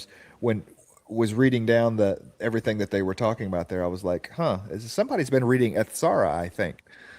we, Yeah, we we've absolutely been proved talking it. about this for over a year. So folks, you're a little behind on. Yeah, when we thumb up, we'll do one more.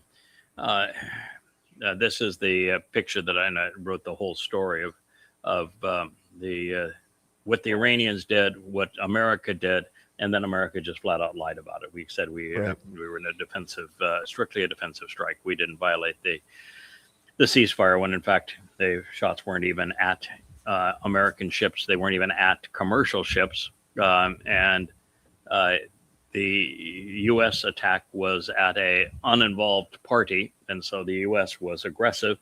And the whole U.S. story doesn't hold together, because if what the U.S. claimed was true, that they were attacked, then they can't have won the war and destroyed their military. Mhm. And yet the truth is they weren't attacked, and therefore it wasn't defensive. Yeah. Not only But not look getting at your story straight, can't keep your lies straight. can't keep Because your lies you're straight. Yeah, this is an interesting poster. Just recently, they found on the side of some clay. It's a letter from a general involved in the defense of Yahowah, and he is watching Jerusalem burn, and he is pleading for reinforcements so that he can defend his community from the Babylonians. And the Jews were in this position because weren't Jews at that point, but they were Yehud. Were in that position because they had, against the advice that Yahweh had offered them through their prophets, they had provided tribute to Egypt, saying that Egypt would protect them from Babylon. And the prophet says, "Don't do that. That's really stupid. You want protection? Do what Hezekiah did. Don't go down this road." But they did nonetheless, and so they're watching it burn. So this would have been 6th century BCE, writing in Hebrew about Yahowah being attacked by what became the Persians, the Babylonians, in the 6th century BCE. That happens to be 5 centuries after the last Philistine was gone. So it can't have been Palestine, could it? No. And this was 11 centuries, 1,100 years before the first Muslim existed. Before rabbis sold Muhammad Talmud stories to create the Quran. So it couldn't have been Islamic, could it? No. So if you're a Marxist and you're promoting Palestine shall be free, what are you talking about? Yeah. When you're talking about the Jews being occupiers, occupying what, of their own land? Are you an occupier when you walk into your own home? No. No.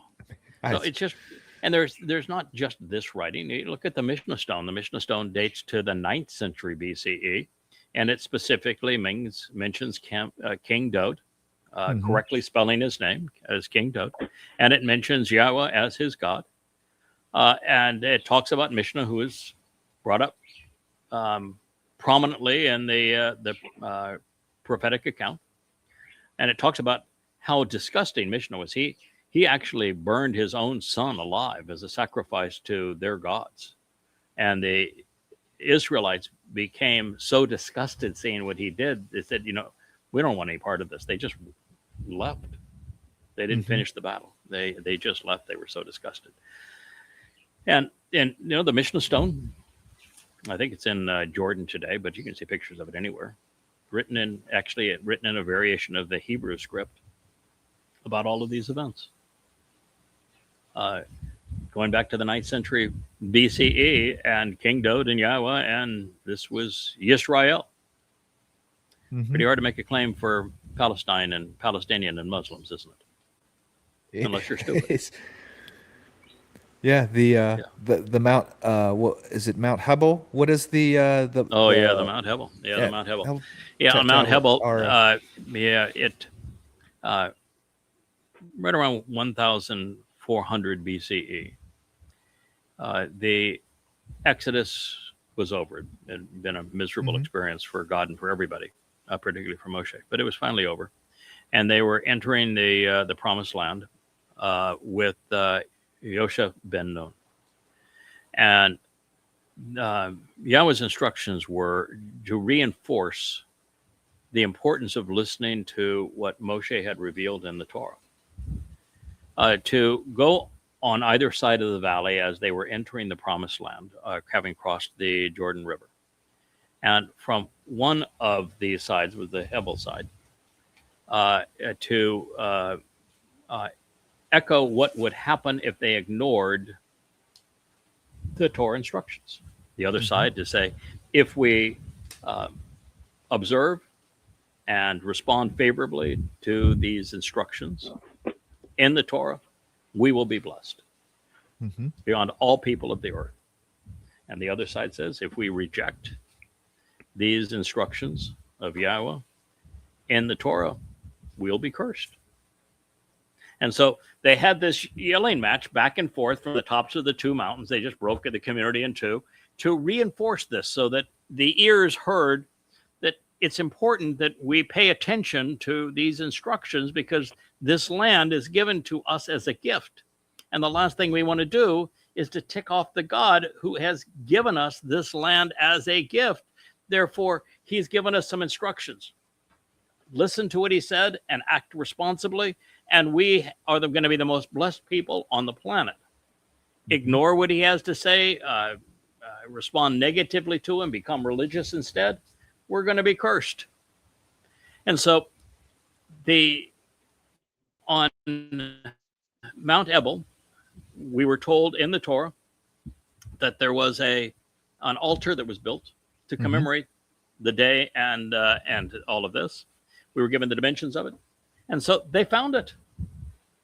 And the first group started sifting through the rubble, found some really interesting artifacts that date back to the time. But then there was a second group that went in and said, we're going to be much more careful. We're going to wet sand all of this, wet sieve all of this. And so they began to wet sieve it, and they found two things that the others had missed right there. One was an amulet that was devoted to a very interesting fellow. Did I mention a Pharaoh earlier? Thutmose the Great. Right. The amulet was of Thutmose the Great. Wonder where that came from. Yeah, wonder what that affirms. It was an amulet to Thutmose the Great. And the other was this. I think it was silver. I don't know if it was lead or lead. silver. Yeah, it was the lead tablet. Okay, lead. Yeah. Lead tablet. And it had been folded over. It's about 1.5 inches by 1.5 inches, and it had been folded over. And you could take pictures at various angles, but also you could have it scanned with all sorts of modern equipment. And they had it scanned, and they will show you the scans. I've shared the scans. And on those scans, there's about 25 or 30 Hebrew letters. And some are repeated multiple times. When we redid our Torah, Yada Torah, which we're calling it our ancient script, it was written in that script.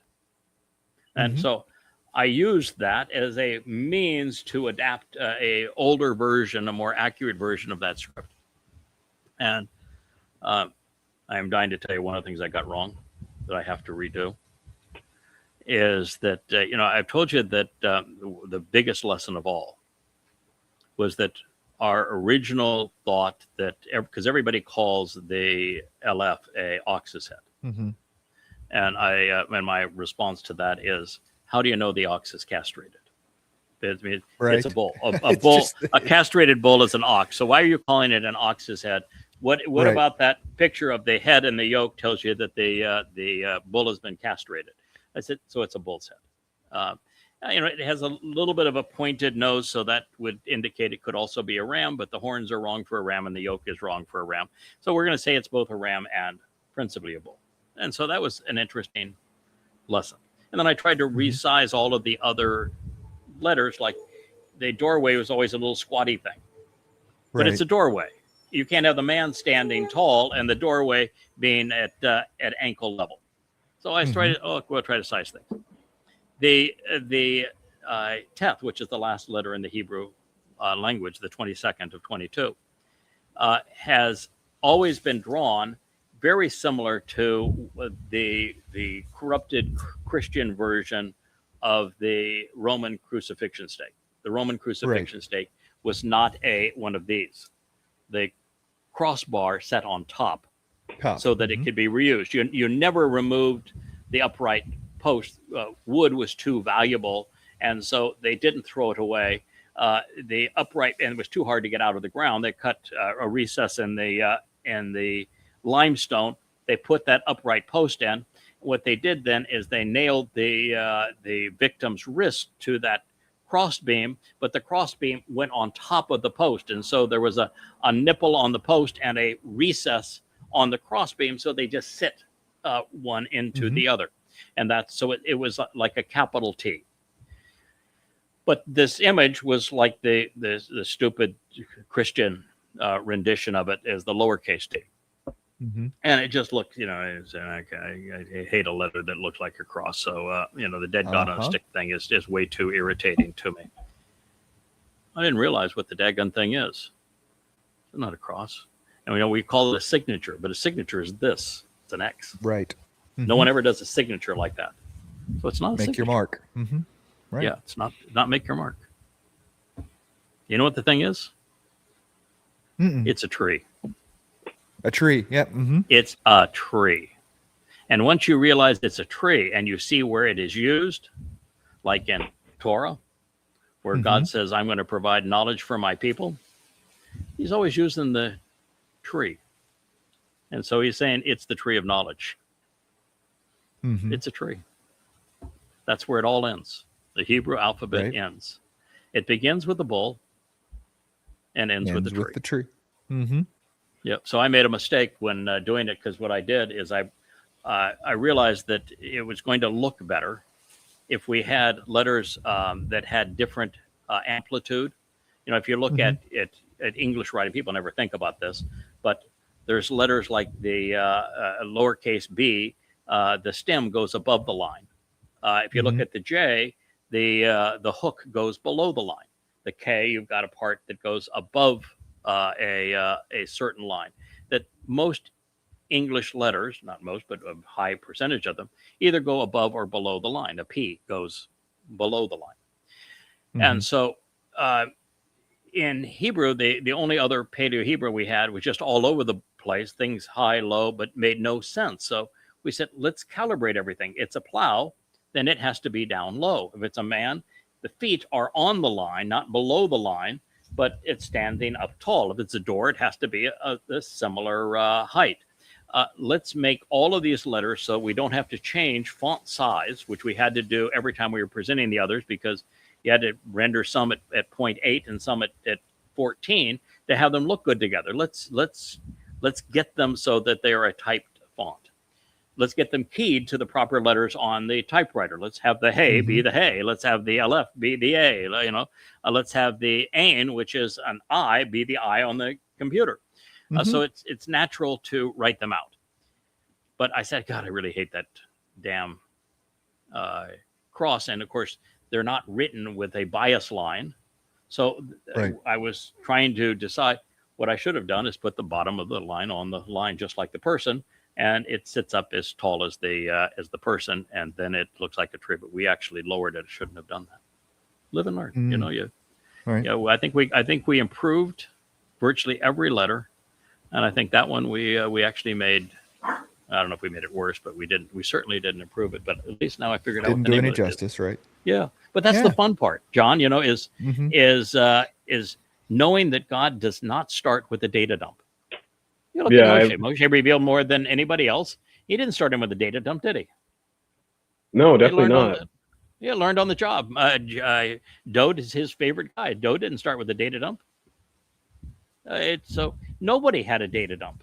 So why would we begin that process now? The whole process is learning. And you look at every one of the prophets; they all made mistakes. Part of the whole ability to show that you're worthy is you make a mistake, you learn from it, you go on from there. You trip and fall, you get back up and you go, and you can demonstrate that you've got grit, you got character. Yeah, for So, sure. I mean, I don't know anybody who hasn't had a bad time a time or two, right? It's kind of how we respond to those things that defines us. I would tell you that if somebody came to me and they said that everything in my life has been perfect, every girl I asked out, she couldn't wait to go out with me. No girl ever told me no. That every job that I interviewed for, I got. That I was the best player on every one of my sports teams. That I got straight A's all the way through school. That there was no challenge in my life. My life was just easy because everything fell in place. Because I was right about everything. And somebody were to, first you think they're delusional. But the second thing is that's a person that's never been tested. And For sure. you would never want to test somebody that hasn't, you trust somebody who has never been tested. I'd Yeah, you much definitely prefer need to experience the difficulty of that. Yeah. And you want to be also cautious, like we love Matt with cats. And Matt has been the lowest of the low. He has shown that it is possible to overcome a heroin addiction. That's very few people survive that. And not only to live a productive life and to be loved and to show that life can have meaning and make a real contribution and get out of himself. And he has done that and has contributed mightily. That's a person that you say he has proven that we can trust him. So I think that overcoming challenges is what we're looking for. Now, I'm not suggesting that somebody should go do drugs so we can prove that they can beat them. I think that would be a really bad idea. And even with someone like Matt, you always want to know that the lure sucked him in at one point in his life, and if things start going south, you want to be there quickly to get him out of his own head to make certain he doesn't go back to that. Because the lure can draw people in. There can be lots of triggers. Trigger is a terrible thing when you've been addicted to any number of different things. You can be addicted to online games. Yeah, there's a lot of nuance to what you're saying there. There's a lot of different things that can be going on with people that are kind of pulling their attention away from whatever would be the most beneficial. Yeah. You're a very different person than is Matt. I like, everybody loves Matt, and Matt has a natural following because he is so out of himself now and so into finding something positive to say about everybody. Yeah, his positivity is infectious. It is. It's absolutely infectious, and we all love it. And his smile and just every bit of who he is and his huge contribution. You're very thoughtful. You're not somebody who is trying. There's almost nothing about you that says, "I want people to like me." It's far more, I want to be thoughtful and right. I'd like to show that I've thought this through, that I've been exposed, that I took the time, and that this resonates with me, and that there's credibility here, and I want to show it. Yeah, I can totally agree with that. Like growing up, I was compared to a lot of people, and I didn't really like that. I was like, I don't want to be anybody else. I want to be me. Why Mm-hmm. isn't that just a thing that's cool? So I've never really Mm-hmm. cared about much what people think about me in that regard. Obviously, the people I care about, I kind of care what they think because there's a reason that they're important to me, and things like that. But yeah, for the most part, what I really like about this, everything about this, is that we kind of get to be who we are and learn along the way and get to do our own thing, and being kind of individualistic to some regard, but also while we all have the same foundation. Yeah, it's for me. It is so much more enjoyable.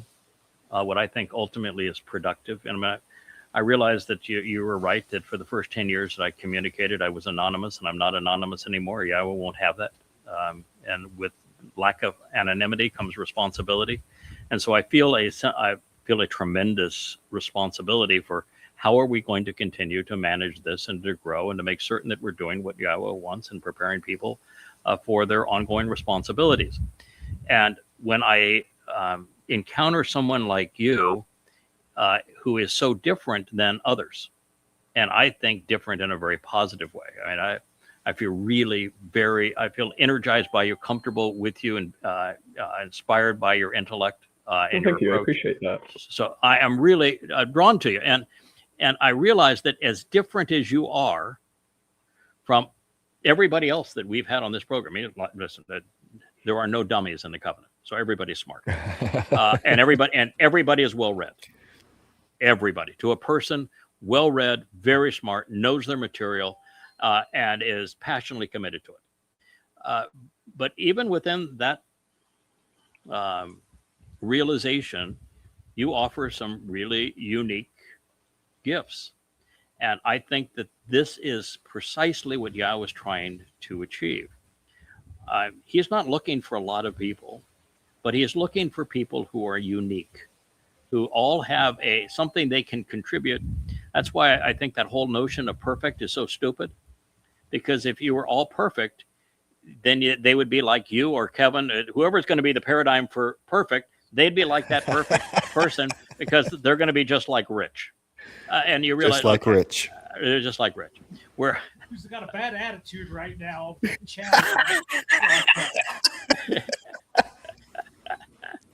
So, yeah, who's not so perfect. Okay, there are no perfect people. There never been as a perfect person. And you even look at the people that God has worked with; they are really, really, really flawed. Abraham, super flawed. Jacob, unbelievably flawed. Towrah, boy, terribly, terribly flawed. Abraham, flawed. Yishak, flawed. Jacob, flawed. Dode, flawed. And so everybody's flawed. And so we realize God's obviously not looking for perfection because there is no perfection. But if we were perfect, we'd all be the same. Yeah, for sure. Nobody wants to be these kind of cookie cutter shapes. It's no, and very the limiting. cookie cutter shapes, it would be so boring for Yahweh. Why? You could have one of them, but the moment you made a second, why bother? Yeah. And a third, and they couldn't useless. Couldn't interact. What would be the point of interaction? Because I know exactly what you're thinking because I'm perfect. So it's what you're thinking, what I'm thinking, because we're both perfect, right? Yeah. It's 10 plus 10 is 1. If we're all the same, 10 plus 10 is 1. Yeah. It's kind of like talking to like an ideologue, like whether they're a Marxist or a Nazi or whatever. Like you can typically predict what they're going to say before they say it. You know what I mean? Because they are those little cookie cutter cutouts. Yes. I mean, I did not know that you were going to play into all of my favorite themes, but you did. I mean, you managed to play into all the themes that I've been harping on now for 25 years. And it's because, and nobody else has brought up any one of those themes, because you're not cookie cutter.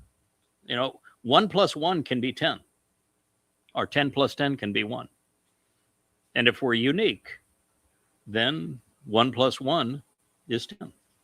And it gets back to you have a very different approach to the show you're promoting. And what I said to you before we began is that while I did watch yours, I made very few comments. and I will make very few comments going forward, because if I'm making comments and I said, "Yeah, I really liked what you did there," and I go to somebody else and I don't comment, or I say, I think you could improve on this, then I'm making cookie cutters. Yeah, Right? I've been thinking All right. about that quite a bit recently. So it's Yeah, very exciting. a lot of many yadas. That is the thing I'm trying to avoid. What I'm trying to say is, I'll be me, you be you. Yeah, I gave you the tools and the education needed to go off and be you and make a contribution. And we have the website and everything to do it. And we have tutors like Kevin here and Rich that say, here's the right tools to use. Go off and contribute and make your own unique contribution. That's what you're doing. Yeah, it's exactly what I was about to say too, is that you gave us this amazing tool set and wealth of knowledge to learn from. And last couple of weeks, you've been really throwing the gauntlet down. You've been like, hey, you want to be part of this? Come and show that. You know, and I took that very personally. Yeah, and you should. That is, I know that there is, particularly as we approached this Shabuah, which I had made very clear was not going to be a harvest. It was going to be the start of Israel's troubles, and that is next Shabuah. And then the next thing I wanted to say is, if you're fixated on this being your vacation, you're the wrong place. Mm-hmm. The vacation is short. It's very few people. And we're talking about a world that's going to destroy itself and God's people that are going to enter the worst time in their history, and they're being suicidal. If your interest is in yourself as opposed to helping those people, you're just in the wrong place. You're a net negative. And then on the positive side, what I wanted to say is that since there was consternation of I'm going to make it or not make it for a lot of people, I can say I can tell you what you need to do to know the answer. So you're not wondering. You can know the terms and conditions of the covenant. You can accept those. You can attend the Moed Mikre. But if you want to know, contribute. For sure. It's simple. It's interesting because it's something that a lot of people have kind of freaked out a little bit about. You read people's comments or talk to people, you kind of get that vibe, right? And I don't know, the way I look at it is, I think it's kind of similar to one thing Matt said the other day, is that it doesn't really matter so much if you go along for the ride. Whether you're taking a jet or you're taking the bus, if everybody's lining up at the same destination, all you have to really worry about is having your ticket with you. Mm-hmm. Know where you're going. Be on that, going the right direction for the right reason, with the right group of people. And so I'm taking the jet. Just so we're clear, I'm taking the jet. I'm not a public transportation guy at all. So yeah, I want to go fast, and I want to get there, and I want to do what needs to get done when we get there. So yeah, and I'm on the jet. In my case, I want to own the jet and fly the jet. Yeah. Mm-hmm. Yes. Yes. And I may want to own and fly the jet and take it to the boat. And I may want to run the boat. I may want to run the boat too, because I like doing stuff like that. And you have to always. God is not monotonous.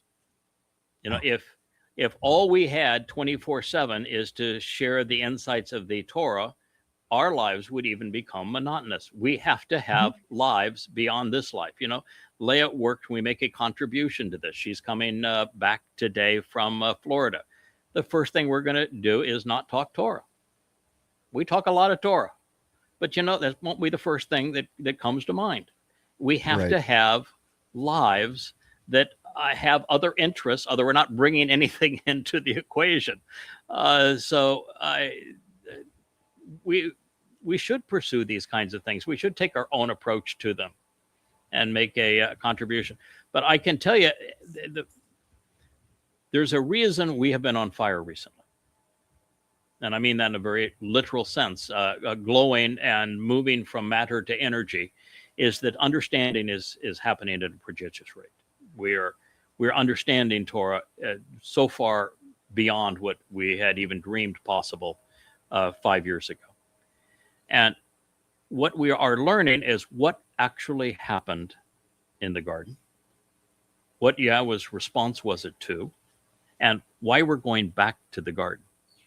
And when you realize that, and then you realize who he has chosen to deploy to get us from there to here, it all boils down to a very simple equation. Listen, learn, think, respond, engage, endure. Mm-hmm. And It's if you, really if you, fundamental.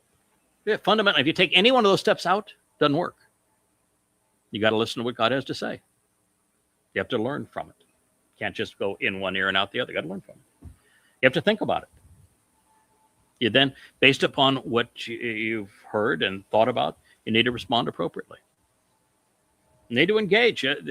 God, every step of the way, he is saying, I want you to help. I want you to assist. I want you to work. Because he values work. That's why I've been so against AI. It's robbing people of the two things that make them human. Work, which gives you a sense of worth. You've built something, you've created something, you've added something, you've made something. And thinking. We can discern right and wrong, good and bad, productive, counterproductive. AI is robbing a generation of these two things, and that is catastrophic. So you need to be able to think about it and then do something. And there's a lot of things you can do.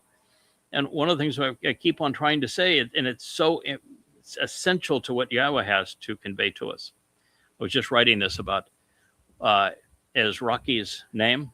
Ezraki's name is based on Ezra, which means to give, to assist, to serve, to work, to help. At the moment we view others as more important than ourselves, we're actually increasing our own value. And you can never be depressed if your focus is on helping others. It's the fastest way to actually serve yourself, is to help of others. And you can never be depressed, and your life will always matter when you're doing that. And so it became really obvious that's part of God's agenda. He picked people that will devote themselves to helping others, teach them, guide them, lead them, set as an example for them, support them. But also, God realizes that for him to take us from bodies to Or, which is where you began with Yahowah and me so long ago, he is empowering us to what the equation would say is E equals mc squared. So the square of the speed of light, which is it should not be looked at as specifically a number of 300,000 meters per second, but should instead be looked at as a concept. The speed of life is the underpinning of the universe. It is the reason of the universe. It's the very essence of the universe. The universe is really based upon the speed of light. It is fundamental to the existence of the universe. And when you realize that transition between matter and energy means that matter and energy are the same thing, different amounts of the same thing, and God is taking us up the ladder to energy, we could be disastrous if we don't listen, think, and respond appropriately. And if we don't learn from our mistakes but double down on them, there is no way God can trust us with that kind of empowerment. And so he has a responsibility to have a filter to make certain that the people who make it to that point are people that he can trust. And you can't do that simply by being intake. If your entire mode is I'm going to listen, I'm going to think, I'm going to intake this information, all positive, but you don't have some way of showing that you can process it and make a contribution and give something back, he doesn't have any way to know if you can be trusted or not. And until you stumble and fall and get back up, he doesn't know what you're made of. And he needs to know that to empower you to the degree that we're going to be. I'm quite comfortable that going forward in time, we're off exploring some planetary system around some star in a faraway galaxy. that when we decide to manipulate DNA and to do stuff there, and to create that environment that's conducive to life, and the three of us are there, Rich too, none of us are going to do something that's stupid. We're going to be responsible. We're going to have fun, but we'll be responsible. It kind of makes me think of something I think you mentioned with you and Kevin were talking about yesterday on the vlog, is that there's definitely a difference between making a mistake out of, say, ignorance or of selfishness. Mm-hmm. You know what I mean? I expect that while we'll have kind of exceedingly more responsibility in the next dimension, so to speak, I would think that if we're to be like we are, there may be some room for some minor mishaps once in a while. But I agree. There will be. There's got to be room for us to grow. But right, I think absolutely. As long as we keep the correct perspective, that's really the most important thing. When the tree reappears in the garden for 1,000 years, it isn't going to be the tree of good. It's going to be the tree of the knowledge of good and evil. When Yahowah writes the Torah inside of us, it isn't just going to be the cliff notes of the good parts. Mm-hmm. You have no appreciation for what's good if you don't know what's bad. For sure, and I guess that kind of comes around back to the idea of being complete, right, with the knowledge of good and evil, and there's really no other way to kind of be evaluated unless you have both. Yep. Well, gentlemen, I have a wife that is arriving. I have promised that I was going to pick her up at the airport. I'm going to. Oh, don't be late for that. I'm going to do so. I could talk with you all day. I've had a marvelous time. I'm sorry we had a little problem with our camera, but we'll get her dialed in, because these little cameras have been spectacular. So we don't know why this one went rogue on us, but it did, and we'll dial her in and we'll get it better. But it takes pictures so you have an idea as to the new setup here, because it really is vastly better. And we're now in a situation where I can close the blue glass doors that separate this office and every bit of the equipment, except this microphone, which sits on a stand, which now has a little drawer that I set it into that's 3 feet from here. It all goes protected inside from wind and rain. And we don't have to do anything to open the studio up or to shut it down when it's done. And we can come out here and broadcast whenever we want. So huge improvements, and we just dial in the technology. It's never easy. If it were easy, any idiot could do it, as I've said in the past. So we've got to have some challenges to overcome, right? Absolutely. All right. Thank you, John, for being part of the program. Thank you for being part of the Covenant family. Thank you for proving me wrong. Thank you for the opportunity. Thanks for having me today. Yeah, my pleasure, my thrill. You're a good man. I appreciate you. I look forward to next time if you want to have me back again. Absolutely. Yeah, absolutely. You're great. Awesome. Yeah, thank you. Just personally, your personality and your intellect and your very logical approach to things, it's very comfortable to play off of. Yeah, so I like it. It's fun. One reason Kevin getting along, maybe there's something about that site that you guys went to that. Kevin and I have a lot of overlap. It's funny. The more I talk to Kevin over the last year or so, I learn little things about him. He learns little things about me, and it's like, we're interested in that, and it's kind of funny. The more he and I talk, we end up finding similarities. Yeah, Kevin has become the glue that keeps us all together. You have to have a Kevin to make it work. And he is that catalyst. He is that glue. He is he's as essential as anybody is to this family. So he's genuinely appreciated. And boy, nobody works harder. Well, there are some people that do work harder, but the people that work harder have no other lives other than what we do, and that's okay too. As I said the other day, I finally got to the point where it was convenient to surrender my will. I just said, okay, I've had a great life. I've enjoyed the choices I've made. Good choices, bad choices, but ultimately choices ended up here. I also have a life where there's 1,000 things that could have gone different, and we wouldn't be here. So, I also feel like those steps prepared and directed me to this place. But it just finally seemed like, really, what decision would I want to make going forward? There's a time maybe we'll say, okay, I'll take my free will back and we'll go have some fun. But right now, it just okay. You're gonna okay. Our little girl has to do her business outside, so I'm going to sign off. But anyway, it's been fun. We'll definitely have you back. Great. Thank you so much. It's been it's an amazing time. Thank you. Hey there. Thanks for tuning in. That was Fetch. Gotta run now. Catch y'all on our next podcast.